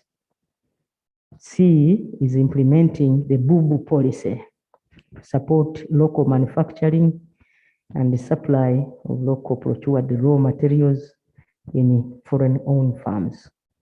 Then construction of border export zones and logistic hubs. The sixth question, Right Honorable Speaker, is from the same member, that is Honorable Biakatonda. How does government intend to address cessation problems of enterprise and multinational companies, namely Uchumi? It is the same as the first question. Uchumi, Shoprite, Game, British Airways, Pep Stores, Barclays, Third Airways, Nakumat, Orange, Africell, Gulf Air, Steers, Shell, Nandos, Tuskys, and ensure financial predictability to maintain enhanced and sustainable growth. The response, Right Honorable Speaker and honorable colleagues, is that government will implement a number of strategies. A, will minimize microeconomic risks, that is continued commitment to maintain microeconomic stability and an enabling business environment with policy consistent and predictability. This will reduce the level of foreign exchange risk and attract more investors with a longer term investment horizon. B, strengthen the non-tax investment incentives regime. Strengthen UIA functions of foreign investor facilitation and aftercare. This would enable continuous monitoring and proactively addressing investor challenges before they get out of hand. This also includes conduct of periodic review of incentives given to investors to avoid abuse of these investment promotion initiatives. C, ravaging local knowledge. This is to facilitate local investors to partner with foreign investors along the selected commodity supplier value chains in order to build the resilience joint venture investment and support local content. The firms supported by UDC and the UDB should be reoriented towards delivering this objective through improved governance structures and not to just giving financing. Speed up regulatory reforms, fast track and enactment of the competitive bill into law for a more leveled playing field between SMEs and the corporate Uganda. Number 7, the question is from the same member, that how much money and how many jobs has the country lost as a result of the cessation or closure of these businesses. My response is, whereas we do not have an exact estimate, we do not expect a significant number of job losses. This is because Uganda continues to be an attractive investment destination, and therefore more businesses are expected through different arrangements. Shoprite, for example, is existing, but its business is being taken over by Care4, which is one of the new entrants, while AfriCell seems to be a victim of strategic alliance with a 98% share of local content in its 2,000 product offering. Care4 could become a game changer for local suppliers working to formalize and professionalize their products and marketing strategies. The Honorable Speaker, number C is the telecommunications sector. Smart Telecom failed to penetrate the market as they were Kampala-based. AfriCell was concentrated mostly in the data market, but faced serious competition from Airtel and MTN, which have more wide network in addition to a new company, Tangerine. Trading as a Lika Mobile has already entered the market. D, in addition, Right Honorable Speaker, in the medium term, opportunities for import replacement are likely to increase, boosting local companies' resilience to expand and take on emerging opportunities for those existing. Honorable Speaker, the 8th question is still from the same member. Honorable Speaker, this time around, I decided to answer all the questions that I came across. How can government focus on providing targeted support for our local industries from enhanced employment opportunities and GDP? My response, Right Honorable Speaker, is increasing market access of locally manufactured products, lowering cost of production by investing in infrastructure such as electricity, road network, railway systems, and reducing the cost of credit cost. Yet, Honorable Speaker, investing in skilling, training, and capacity building through business development services. And lastly, creating linkages with anchor investors. The question number 9 from still the same member. This man showered me with questions. Has the government analyzed, audited, and appraised the internal and external systems with a view of identifying gaps for enhanced industrial development? If so, what are the findings? Yes, through the background and comprehensive studies that informed the recently passed National Industrial Policy 2020. Then the same member asked, what is the available regular feedback to facilitate government decision on the subject? Honorable Speaker, my response is we shall be updating the House on the regular basis. Then another question came from Honorable Dr. Batua Timothy, Member of Parliament, Ginger South and West Division in Ginger City. He says that there is a President's directive to the effect that smallholder rice farmers should stop growing rice in wetlands. In issuing the directive above, the President is concerned about possible environmental degradation.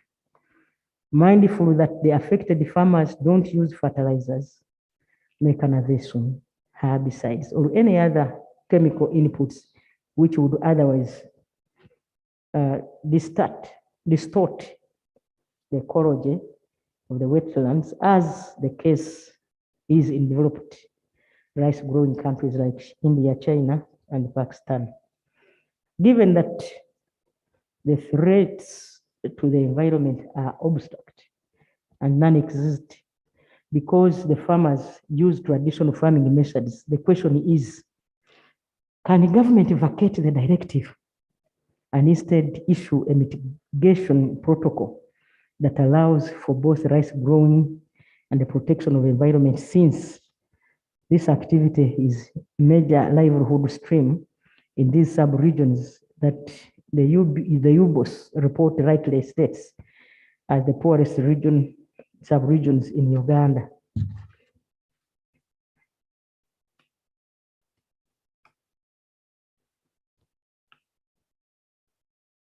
Then another question, according to Uganda Bureau of Statistics 2018 Annual Agriculture Survey, the national production of rice was estimated to be 199,300 metric tons from an estimated planted area of 199,500 hectares.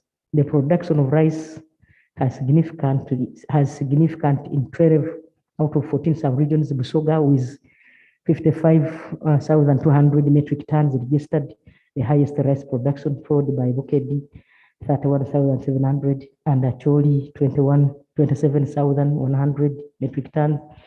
The above government report implies stoppage of rice growing in Busoga and Bukedi would leave a great scarcity of rice. Given that the current rice demand is approximately 230 metric tons, that is 5 kilograms per person. This translates into an expenditure of 805 billion per month. This will distort the country's balance of payment, thereby lowering the strength of our currency against the dollar. And it will also distort Uganda's balance of trade to a large extent by close to 10 trillion. Isn't it time for government to formulate a rice bill that harmonizes and regulates all activities relating to rice? Honorable Speaker and colleagues, government has undertaken the following steps to ensure sustainable resilience wetland ecosystem. Restoring regulated wetlands and the ecosystem services by enforcing resilience and sustainable agricultural and land management practices, as well as reforestation. Honorable Speaker, supporting alternative livelihood, including fish farming in the paddy fields for communities living in these areas to reduce the pressure of the wetland, and strengthen climate information and early warning systems to support these communities to make climate resilient decisions. In conclusion, that Honorable Speaker and honorable colleagues, an environmental impact monitoring plan will be developed, which the district local government should monitor regularly. In line with the above steps, that Honorable Speaker, there is no need for a rice bill.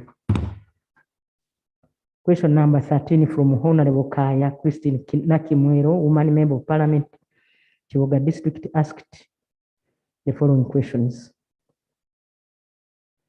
That on 23rd August 2021, they visited Bukomero Technical Institute and found that the technical school that was established in 2015 had its infrastructure construction contracted by the compliant engineering company, Uganda Limited, Chinese origin, under the Ministry of Works, Transport, that is Saudi Fund. The contract was to be fulfilled in 3 phases, of which the first phase was scheduled to have been accomplished in 2016. As of today, the phase isn't yet accomplished. The ceiling have a lot of cracks and have started sinking in, also evidenced by the company itself establishing ceiling supporting poles on the ground floor. The board resolved to have their contract ended with the first payment and recommended to the ministry. However, the same company has still been awarded to continue with the work by the ministry. The community leadership is disappointed. The computer laboratory power points were well established with no network cables to support computer operation, making computers unusable for the last 3 years. There were machinery compatibilities. That is, when the tractor was first brought, the planters brought later could not be fixed on the same tractor. Some of the machines brought have never been used by teaching staff, as they were also not oriented in the use of the same. They have lied idle for the last 3 years, and the technical is devising private means to train instructors. Right Honorable Speaker, she continues to say transport facility for the institute was planned for the 3rd phase, which we feel, according to her, is far and renders poor performance on the technical staff. At least the motorcycle could be availed to the principal in the last 3 years. The technical was destined to host 500 students, but based on the last records, there are only 149 students, making it a monster in the community. This is due to the fact that the government only sponsors students who have passed sciences. Now, for rural communities, this is still a dream to realize the desired number. The girls' dormitory wasn't a priority yet. They need safety more than boys while attending these technical studies. Some intending funders, such as Beira, can't proceed without the girls' provision. If we are to fulfill the Skilling Uganda's vision, her prayers are: one, follow up. I think for her, she just gave information. A follow up with the accomplishment of contractual obligations, at least near the agreed upon timelines. Then an independent monitoring auditing firm to review the performance of complaint engineering and recommend to the ministry appropriately before they continue with their shoulder work in Chiboga, the Antonde Adjumani, and the other similar facilities in Uganda. The ministry to follow up with the appropriate establishment and the performance of the computer lab. This will also motivate private sponsorship to the institute, that send instructors to orient the teaching staff in use of all delivered machines at the institute. Review plans to incorporate a provision of transport to the institute, management leadership to improve performance in the institute. That there is a review of the government scholarship plan for technical institute to consider arts-based students as well. Consider establishment of the girls' dormitory at the earliest phases because they face a lot of insecurity while traveling to the technical school. My response is the vocational education and training, that is VET project of the Ministry of Education and Sports, is financed under a loan agreement between the government and Saudi Fund for Development, that is SFD, following an international procurement process launched in 2013. The Ministry of Education and Sports signed an initial contract for the construction of Buenos Technical Institute with MS Ingen Group of Companies Limited on 6 March 2014. This Chinese contractor attained practical completion in March 2016, after 2 years. However, over their 1 year deficit liability period, they were unable to attend to a long list of noted snags and hence failed to achieve final completion. Their retention sum, therefore, was not paid to them. Following a retender process launched in May 2019, the ministry signed a new contract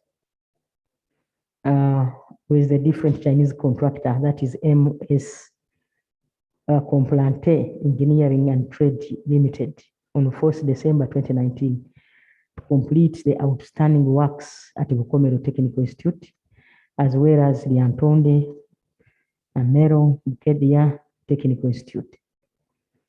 Due to COVID-19, the contractor was negatively affected due to the cash flow restrictions from their head office in China. The contract was hence extended twice up to 30th June 2021. The Ministry of Education team and infrastructure related consultant, that is MW Consulting Limited, are aware of the mentioned cracks on the first floor of the main administration technical block, teaching block. Accordingly, in June 2020, the Ministry of Education instructed the MBW to carry out a structural integrity analysis of the affected area.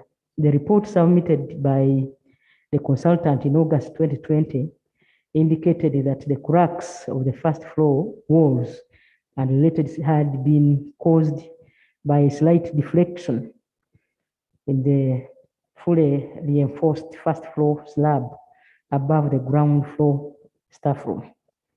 The report further showed that the degree of deflection was within the allowable structural limits, meaning the slab would not collapse. Therefore, only remedial works to the insightly cracks were included in the ongoing scope of works.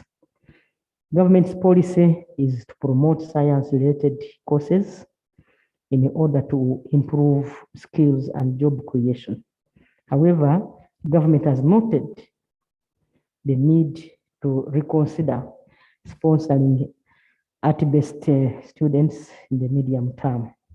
The Minister of Education has noted the need to establish the girls' dormitory, and it will budget for it this financial year.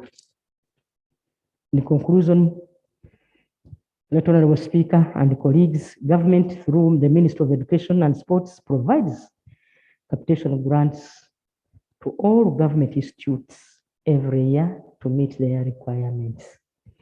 The Honorable Mwateka Mwagafa, Member of Parliament, is the last question for Igala County West in Bushenyi District. The Honorable Speaker, he says in the 10th Parliament, government got a loan from World Bank to upgrade some health tools in all districts of Uganda to the level of health center 3s. And the loan was called U-Gift, with an intention of improving maternal mortality. Government went ahead, advertised, and procurement for construction of these health centers was done centrally. Some of the contractors that were awarded contracts as we talk have abandoned the sites. For example, in his constituency, the construction site of Kivazi Health Center 2 in Chamuhunga sub-county was abandoned even after doing shoulder works, and so many other health centers which were due to be upgraded in Western Uganda were equally abandoned. The question is that I should bring a comprehensive statement on why some sites were abandoned and the way forward. Then question 15, that the Minister of Health should be investigated and that a select committee should be set up to find out the cause. My response, that Honorable Speaker, and the last one is that the contract to upgrade of Kivazi Health Center 2 was awarded to B&D International Company Limited at a contract sum of Uganda shillings 467,969. The contractor's performance was very poor right from the beginning in terms of speed of delivery of works. To this effect, the Minister of Health advised the districts to terminate the contract and procure for another new contractor. The contract was terminated and the new contractor was procured. At the end of the financial year 2019-2020, the unspent funds amounting to 141,131,658 was meant for the completion of Kivazi Health Center 2 upgrade was returned to the Ministry of Finance, Planning and Economic Development. The fund has never been reverted, making it impossible for the district local government to sign a contract with a new procured contractor. This position is not an isolated case. It has affected many local governments. The Ministry of Finance, Planning and Economic Development has confirmed that the above unspent funds will be captured as a supplementary and will be submitted to Parliament for approval. Regarding the investigation of Minister of Health, Right Honorable Speaker, allow me to inform members that the contracts for the upgrade of health center 2s to health center 3s are awarded by local governments. Local governments receive the funding directly from the Ministry of Finance, Planning and Economic Development, sign the contract with the contractors directly, supervise the works, certifies, and pay for the works.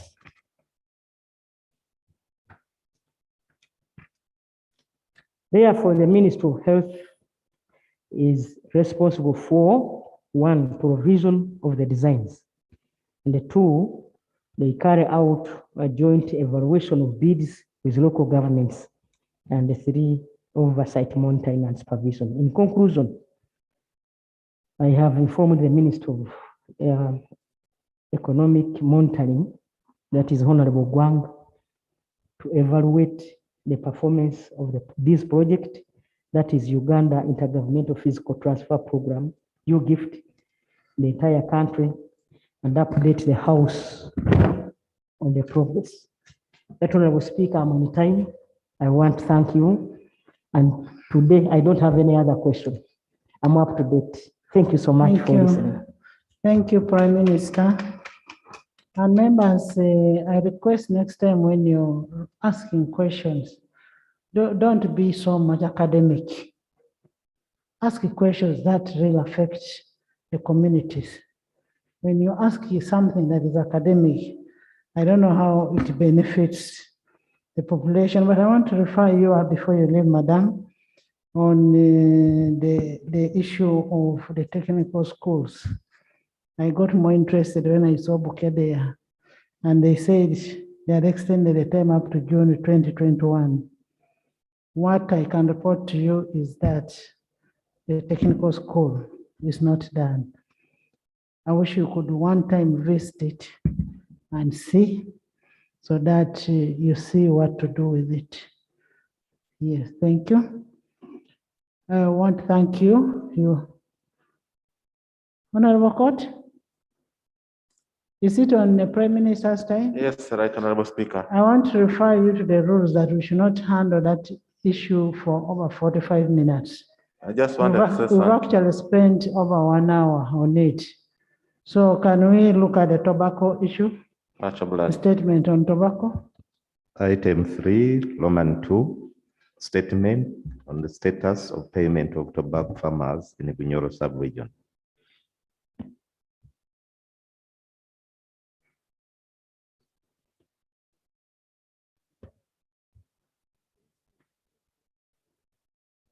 Minister.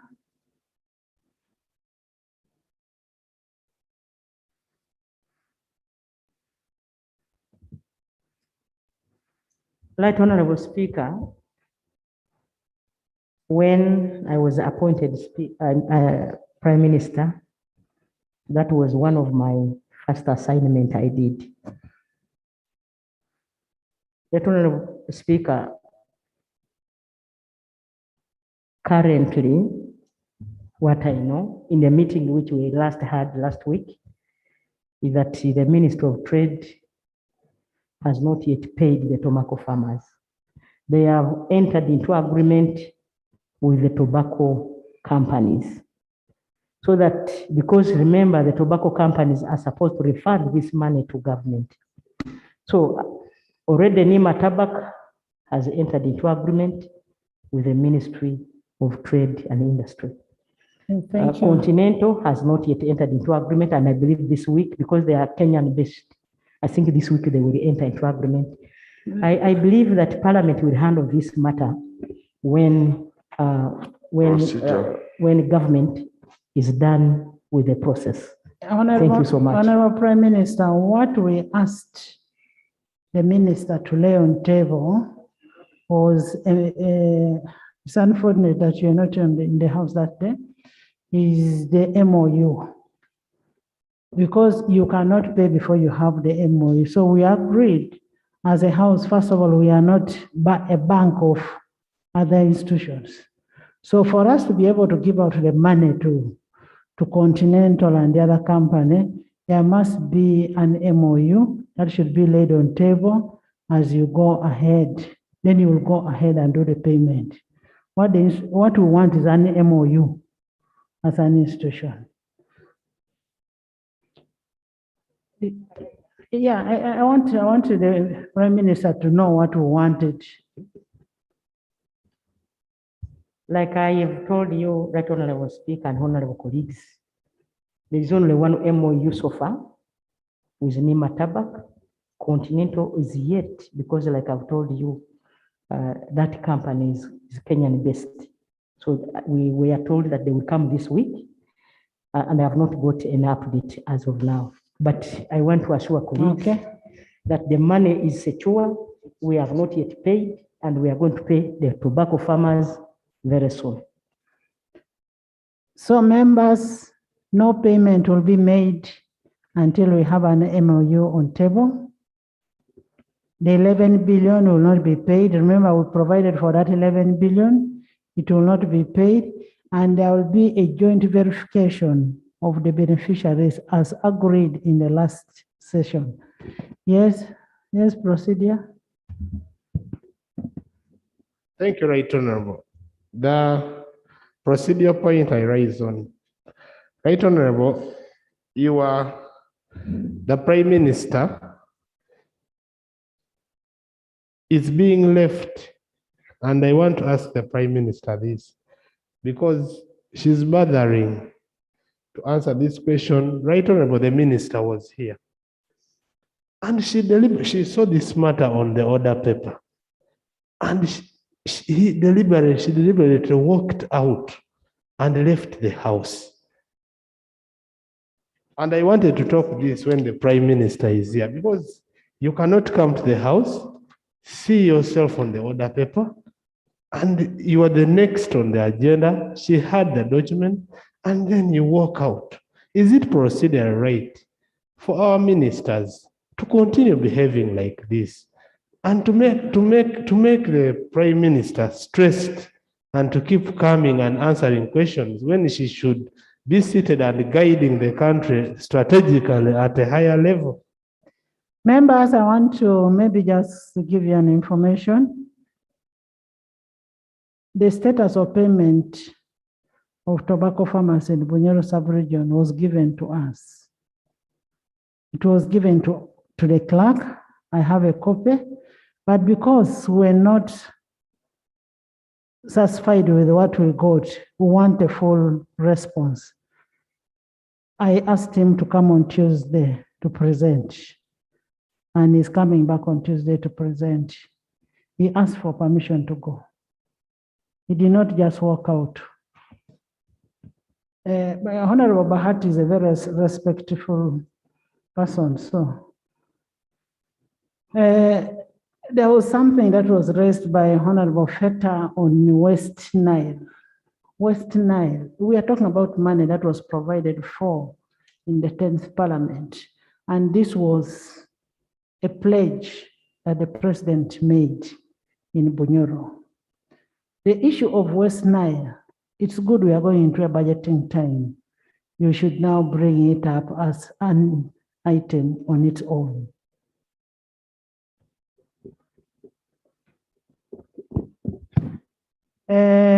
Compensation of victims. Item 3, Roman 3, compensation of victims of the Lord Resistance Army and National Resistance Army insurgents in various parts of the country. We have also received a report on compensation. The AG's office is in the field in Lango, Acholi, and Teso, and they will give us an update next week on how far they have gone on this issue. Yes, Macho. Madam Speaker, last week arose a matter of national importance and concerning the value addition factory that the President gave to the people of Busia, which was complete and commissioned and has sat for almost a year now. How are you smuggling in that one? Madam You know, Speaker. when you're a smuggler, you don't smuggle in something just like No. that. Honorable Macho, Madam Honorable Speaker. Macho, how is it coming in? Madam is coming in whether the country is proceeding well when a donation of 8 billion validation factory is seated, and you directed the Honorable Bahati to come and give guidelines to Parliament today. And he Honorable has Bahati will disappeared. give us a response on Tuesday. Only that? Most obliged, Madam Speaker. Yes. Right, Honorable.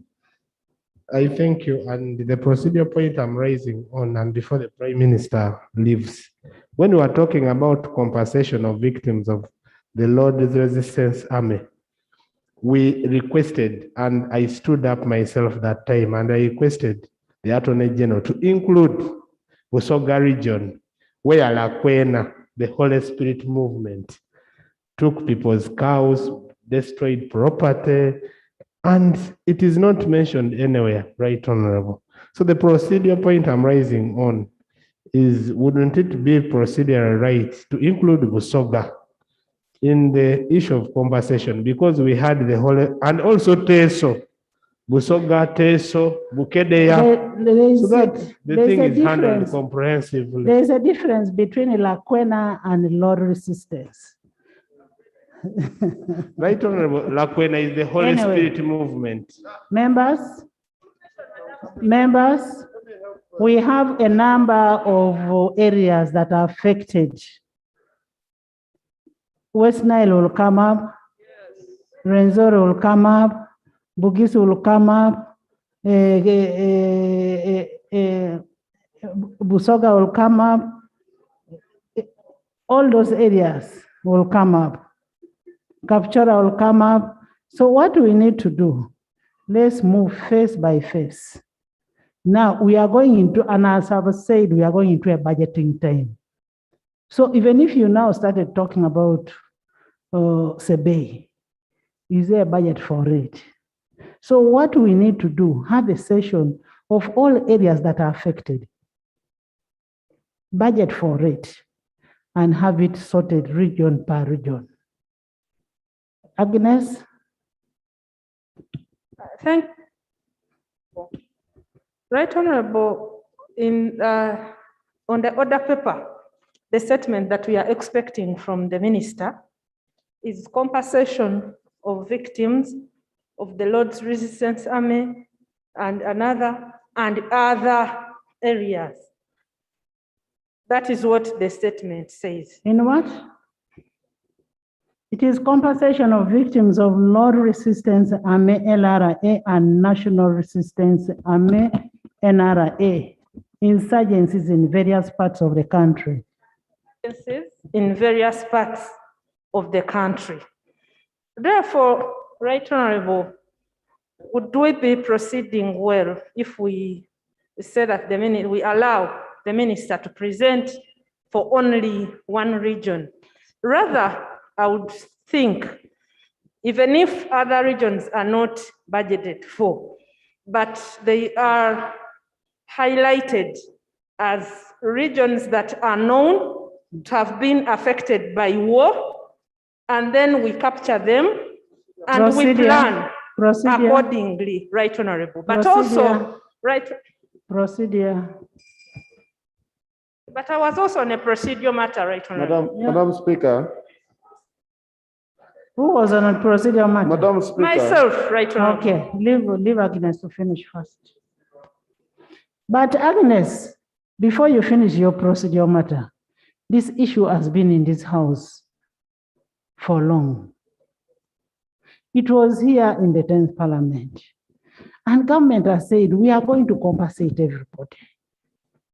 But the money that we provided, that was provided for, was for these people who went to court. We have people who went to court. That's the money that was provided for. And these are the people that AG's office is making a verification. And what we are saying, yes, all of us were affected. Let's now put our claims on paper, such that by the time we go for budgeting, we now know Busoga is claiming for this amount. Karamoja is claiming for this amount. Let's be systematic in whatever we are doing. It's not just getting up because you've seen Acholi is being paid, so you say, okay, even Bukede once. Thank you, Right Honorable, for your guidance, but the procedure matter was raising is that as we receive the region, for those that went to court, wouldn't it be procedurally right for us to receive a highlight of all the regions that government has as those that were affected by war? And then as we go to plan, we are aware that this region government has at least recognized, because even one time when the president was in Bugiri, I raised that matter and the president promised the people of Bugiri to address the matter. Right, Honorable. Agnes, I don't know whether you're understanding the English I'm speaking. We are speaking the same thing virtually. We are saying we are going to get an update on the whole country. Thank you. Members, we have a motion on compensation. I have already ruled.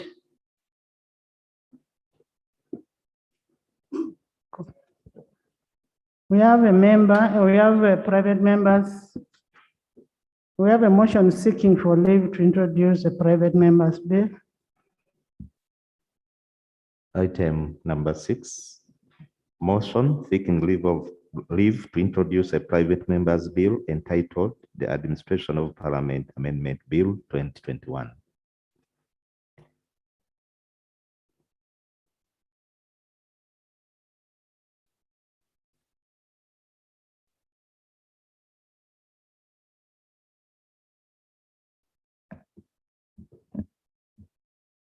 Madam Speaker, I thank you for giving this opportunity.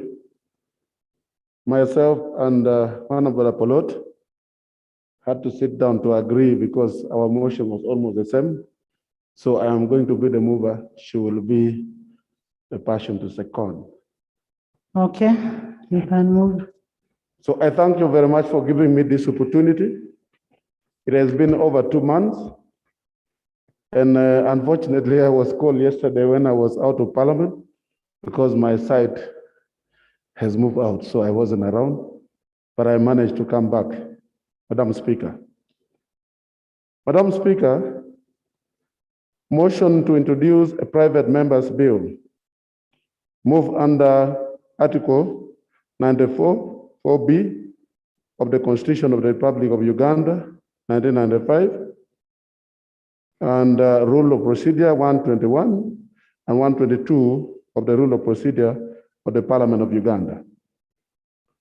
Madam Speaker, whereas Article 94 of the Constitution of Uganda, 1995, and Rule 121 and 122 of the Rule of Procedure of Parliament recognize the right of a member to move a private member's bill, and whereas Parliament under Article 79 of the Constitution is given power to make law in any matter of peace, order, development, and good governance.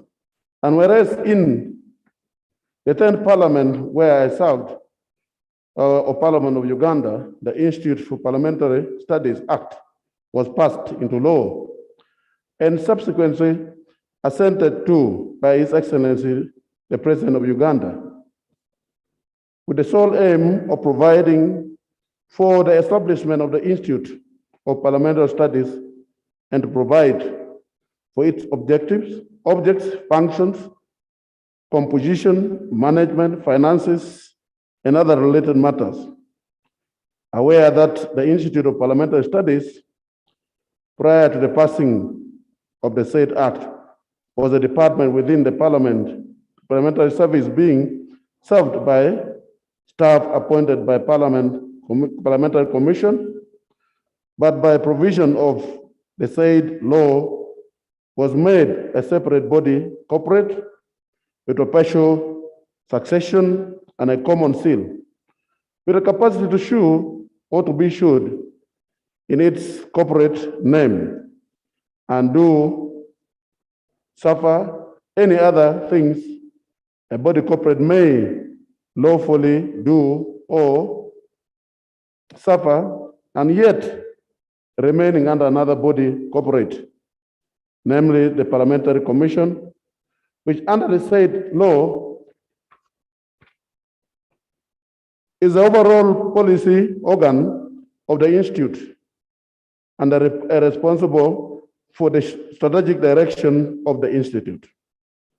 Further aware that there are a number of national organizations which are employing the philosophy and system in the house service training and in-house service training that the practice of distinguishing and managing levels imposes an additional financial burden on the government of Uganda. Further aware that the Parliamentary Commission, which is responsible for the average direction of the Institute, is established and guided by the Administration of Parliament Act, noting that the high growth rate of government agencies in Uganda has continued to create jurisdictional ambiguities, drain the national treasury at the expense of effective service delivery, overstretch the capacity of government to sustain agencies, cause salary disparities between agencies, employees, and traditional civil servants, leading to wastage of resources which would otherwise be committed to critical public services. Further noting that the government of the Republic of Uganda has previously, through Program 01-155-151, 264-101 of the Parliamentary Commission budget allocation, been funding the budget of the Institute. Further noting that the continued existence of the separate body, corporate as an independent entity, but still under the Parliamentary Commission, runs contrary to the government of Uganda decision to rationalize government agencies and public expenditure. Now, therefore, move this motion that one, that this House collectively resolves and accept the introduction of a private member's bill for an act entitled Administration of Parliament Amendment Act 2021, and that do under the order the publication of the said bill in preparation for the first reading. I beg to move. Thank you, Honorable Cole. Is the motion seconded? Is the motion seconded? It's seconded by Honorable Ochan, Honorable Isingoma, Honorable Apollo, Dan Kimasho, Mouma, Abigaba. Thank you. Would you like to speak to your motion?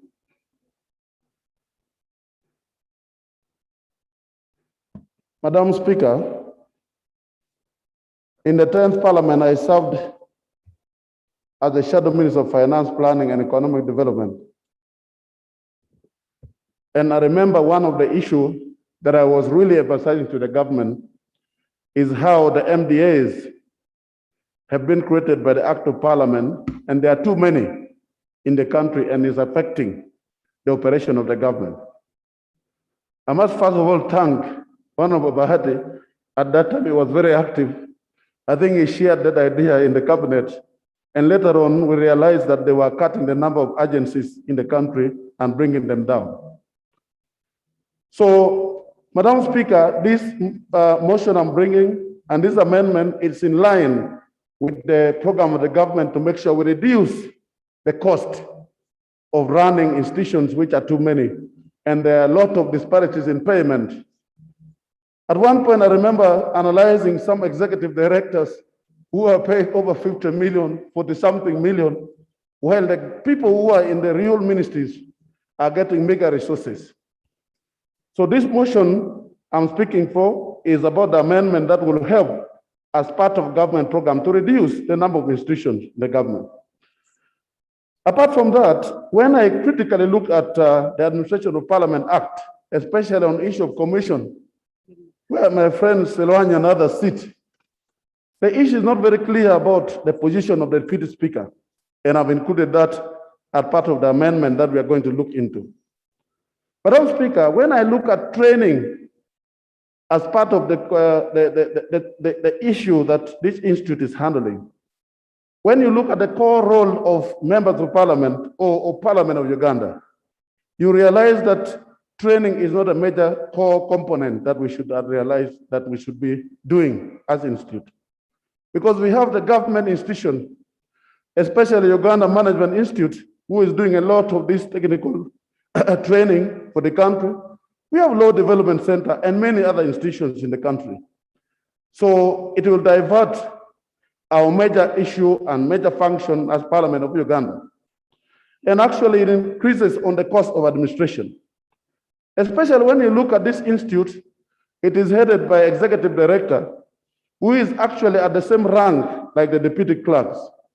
And when I check properly in Parliament how the deputy clerks works, actually one deputy clerk will have about 7 to 8 or even 9 other sectors that the person is heading. While in this situation, the executive director is only on training. And then to me, I look at it, we are underusing our staff.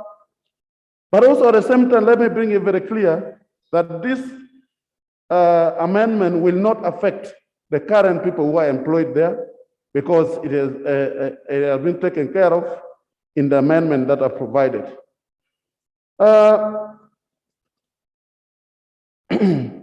I also look at contradiction of the work of the deputy clerks, because when you look at what the other clerks are doing, and then this one is specifically on issue of training, then it doesn't make sense. Madam Speaker, I am sorry that I'm bringing this when my side is not there. I've been talking a lot to them about this particular amendment, but fortunately, the Honorable Silwani is saying the members seated here will help me to back up. Thank you very much. This is all I can say. Thank you. The amendment is in good faith, and therefore there is nothing to hide about it. Thank you very much. Thank you, Honorable Akol, Honorable Apollo.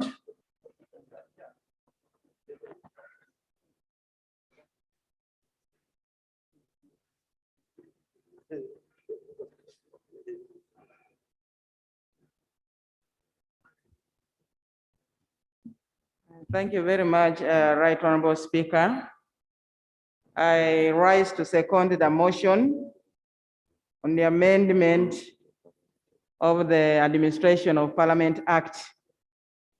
Madam Speaker, when you look at the provisions in this proposal for the first reading of this bill, there are areas to be amended, meaning that it is not all the areas to be amended.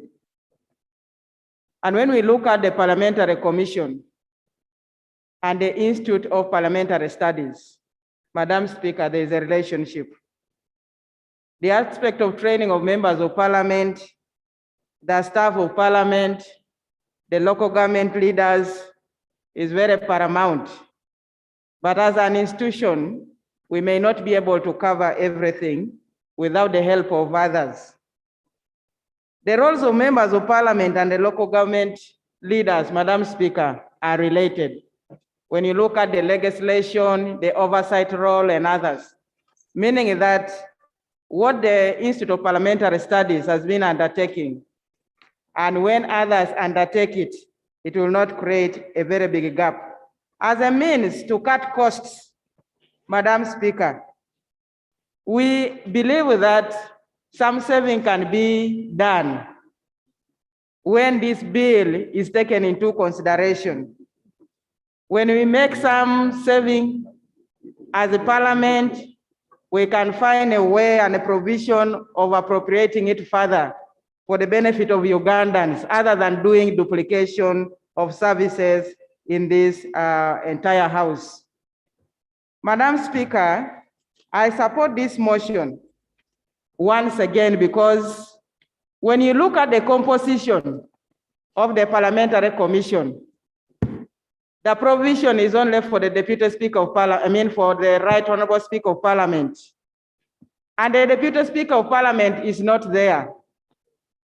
He or she only chairs when the Right Honorable Speaker is not present. Madam Speaker, I have seen the way business is conducted in this house. In the beginning, you were there. Today we have the Speaker, another time the Deputy Speaker, implying that you should be fully informed about matters of the Parliamentary Commission and then matters of the House. I stand to second the motion that the Deputy Speaker becomes a full member of the Parliamentary Commission. We therefore need honorable members to amend some provisions as stated earlier on. It will never be a guarantee that the Deputy Speaker will always be a lady. Another time it may be a gentleman, and the Right Honorable Speaker in this case might become a lady. So in this case, honorable members, we are not very specific in terms of sex as we look into this bill. Madam Speaker, I want to state something on the efficiency and effectiveness of Parliament. You are aware, Madam Speaker, at the time when His Excellency the President was nominating the ministers for various positions, outside there, members of the public were against the increase on the number of ministers. So when members of the public get to know the roles of the Parliamentary Commission and the roles of the Institute of Parliamentary Studies, they will actually cause a question to us as members of Parliament. Madam Speaker, I second the motion because out of critical analysis, I also learned that the staff in the Institute of Parliamentary Studies will not be affected by this bill. And so we shall not have issues of litigation. Madam Speaker, therefore, because of time, I want to plead with the honorable members in this House to support the laying of this bill for the first time, because the staff will be accommodated in the Parliamentary Commission, the terms and conditions of the employees remain, and I want to call upon us to be very flexible leaders in this country so that we also see commitment, we see full utilization of the members of the Parliamentary Commission. Fortunately, we have 4 members representing members of Parliament in the Commission. Let the 4 members, let other members undertake full responsibility. Because I see, Madam Speaker, that there is a lot of delegation by the Parliamentary Commission, because there is a board in place and whatever. Those of us who have had an access to read these documents, you will actually see an aspect of duplication. Madam Speaker, I want to cut my presentation short and plead with the honorable members of the August House that when the first reading is done and other stages follow, let us support this bill. It is for the good of this country, because we shall save resources, we shall avoid duplication. I thank you, Madam Speaker, for God and my country. Thank you, Honorable Kimasho, second seconder. Thank you. Thank you, Right Honorable Speaker. I raised second motion, and for specific reasons, Right Honorable Speaker and members. Right Honorable Speaker and members, the amendments therein would help us answer and harmonize the ambiguities in the law, in that specific act. Right Honorable Speaker, when you look at the composition of the commission, the act is very specific on its composition. It, however, remains silent on the position of the deputy speaker and who is the second in hierarchy. And when we're in plenary, she is or he is actually the speaker fully. So I think a good law should not leave room for ambiguity, guesswork, or questions. It should address issues in a specific manner. That's why I support that we amend and specifically make and mention, and the law in effect mentions that the deputy speaker is a member of the commission. Right, Honorable Speaker, the other reason I support the motion is that on the parliamentary commission and the training institute,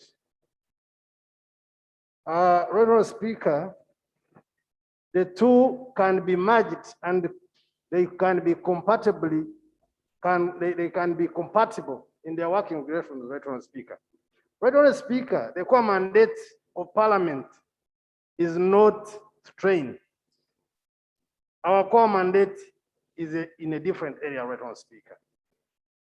It is very important that we concentrate on our core mandates and leave the other organs of government and institutions that were created for the purposes of training, through the training. It is important that the commission can in itself and its departments create a department of training and incorporate the existing institution as a department of the commission without venturing out for the executive officer and the accounting officer and many other issues that come with an act, a separate act. Yet, all the money is drawn from the parliamentary commission, Right, Honorable Speaker. Right, Honorable Speaker, the institute in its nature is consumptive. It doesn't make money. Even the people that we train outside, from outside of the country, are paid for by the government of Uganda.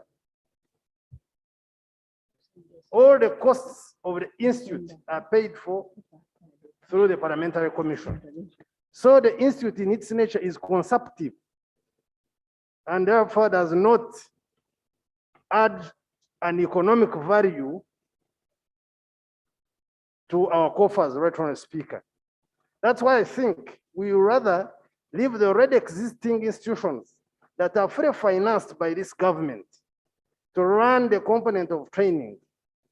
And then for internal trainings, skills enhancement, and talent identification can be a small or any other department like other departments that we have in this parliament. Right, Honorable Speaker, the previous speakers were more elaborate, and because of time, I beg to stop there and once again put my position that I second and support the bill. Thank you. Thank you, thank you, Honorable Solomon Silwanye. Minister, you come. Yes, then Peter. Yes. Thank you, Right Honorable Speaker. Right Honorable Speaker, when you look at the parliamentary commission and as a commissioner, for us to sustain and to have control and to manage parliament well, it is good for every institution to be under parliament. When you have a standalone institution, Right Honorable, it kills monitoring, it kills the way you control the budget and the way we run parliament. I think, Right Honorable, the motion is good and I want to support it because it will bring, first of all, the office of the, it will strengthen the office of the Deputy Speaker, which we need. When you look at our act, the Administration of Parliament Act, for example, when we are going for a commission meeting, it is silent about the role of a Deputy Speaker. So you see a Deputy Speaker is just mentioned, yet in most times the Speaker is not around. Maybe the Speaker has traveled, Maybe the speaker, we have one speaker. This is a house with one speaker and a deputy speaker. It is not a house where we have a panel of speakers. So the operation, there is a time as a commission, we had a challenge when we had just started the 11th Parliament. The Right Honorable Speaker was indisposed, he was sick. We are all aware. During that time, we had difficulty in conducting parliamentary commission meetings because the meetings could not take place because it is not clearly mentioned until the Right Honorable Speaker had to call from the sick bed to delegate now the Deputy Speaker to go and chair the parliamentary commission meeting. I think this is something that we should have sorted out yesterday. So I strongly support this motion. Let us correct the way we run the business of Parliament so that we do business in the right way. We empower the Deputy Speaker and mention that in the Act so that Parliament can run well. Right Honorable, I thank you and I support and I urge members to support this motion. It is for the good of this Parliament, it is for the good of the Parliamentary Commission, and it will promote efficiency, effectiveness, and create success in the deliverables of this Parliament. I beg to move. William. Thank you, Right Honorable Speaker. I stand also to support the motion. But Right Honorable Speaker, I have a concern, especially on including the Deputy Speaker on the Commission. I think it's already, the Deputy Speaker is a member on the Commission by the interpretation. If you consider our rules of procedure, a Speaker means the Speaker of Parliament and includes the Deputy Speaker. So I take it that a Deputy Speaker is a Speaker and is a member, is supposed to be a member of the Commission. However, I don't know the practice here. And if it is not that the Deputy Speaker has not been a member of the Commission, I think it is an error, which is supposed to be corrected, and automatically she's supposed to be a member of the Commission. I submit. I arrive the information. Actually, the information I want to give you, Honorable, it is not that the Deputy Speaker is not a member of the Commission, but the Act does not mention how the Deputy Speaker can chair a parliamentary commission meeting. It is silent, it is just silent. So the Deputy Speaker just comes in silently, but it's not mentioned in the Act. So we want it to shout and to be mentioned, so that is not ambiguous, so that it is within the law. That is the information that I wanted to add you. She's a member, but we want it to be mentioned so that she can, when the Speaker is not there, the Deputy Speaker is mentioned that she can call and chair parliamentary committee, parliamentary commission meetings. Right Honorable Speaker, I agreed to receive the information, but I want to inform my colleague that the Act was put in place from our rules. It's a provision of our rules of procedure. And then the rules. That is not correct. The Administration of Parliament Act is superior to the rules of procedure. Okay, then if it is superior, there was it was a lacuna, which is supposed to be corrected. Obama, procedure.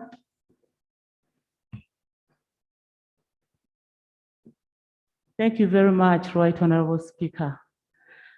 Right Honorable Speaker and colleagues, the motion is to seek leave. Yes. So that a member can bring a bill. But I've listened to the contributions from members, and we are discussing the bill itself. And and there is a precedent where we agreed that really the request to seek leave should be a given, a given right, so that a member can bring the bill. Then we see its merit. Thank you. The merits. Are we proceeding well by continuing to listen to the real debating issues which are supposed to be Doctor, bill. Doctor, we are actually proceeding very, very well because they are only seconding the bill. Now, they are seconding the bill. However, the honorable members have brought this bill under Rule 121 of the Rules of Procedure. As the members of parliament, you know, you have a right to produce a private member's bill. And they are seeking authority to be granted to bring a private member's bill. And this authority is being thought by Honorable Apollo jointly with Honorable Cole, who merged their bill. I therefore ask this House, and I put the question that Honorable Apollo Christine and Honorable Cole be granted leave by this House to introduce a private member's bill entitled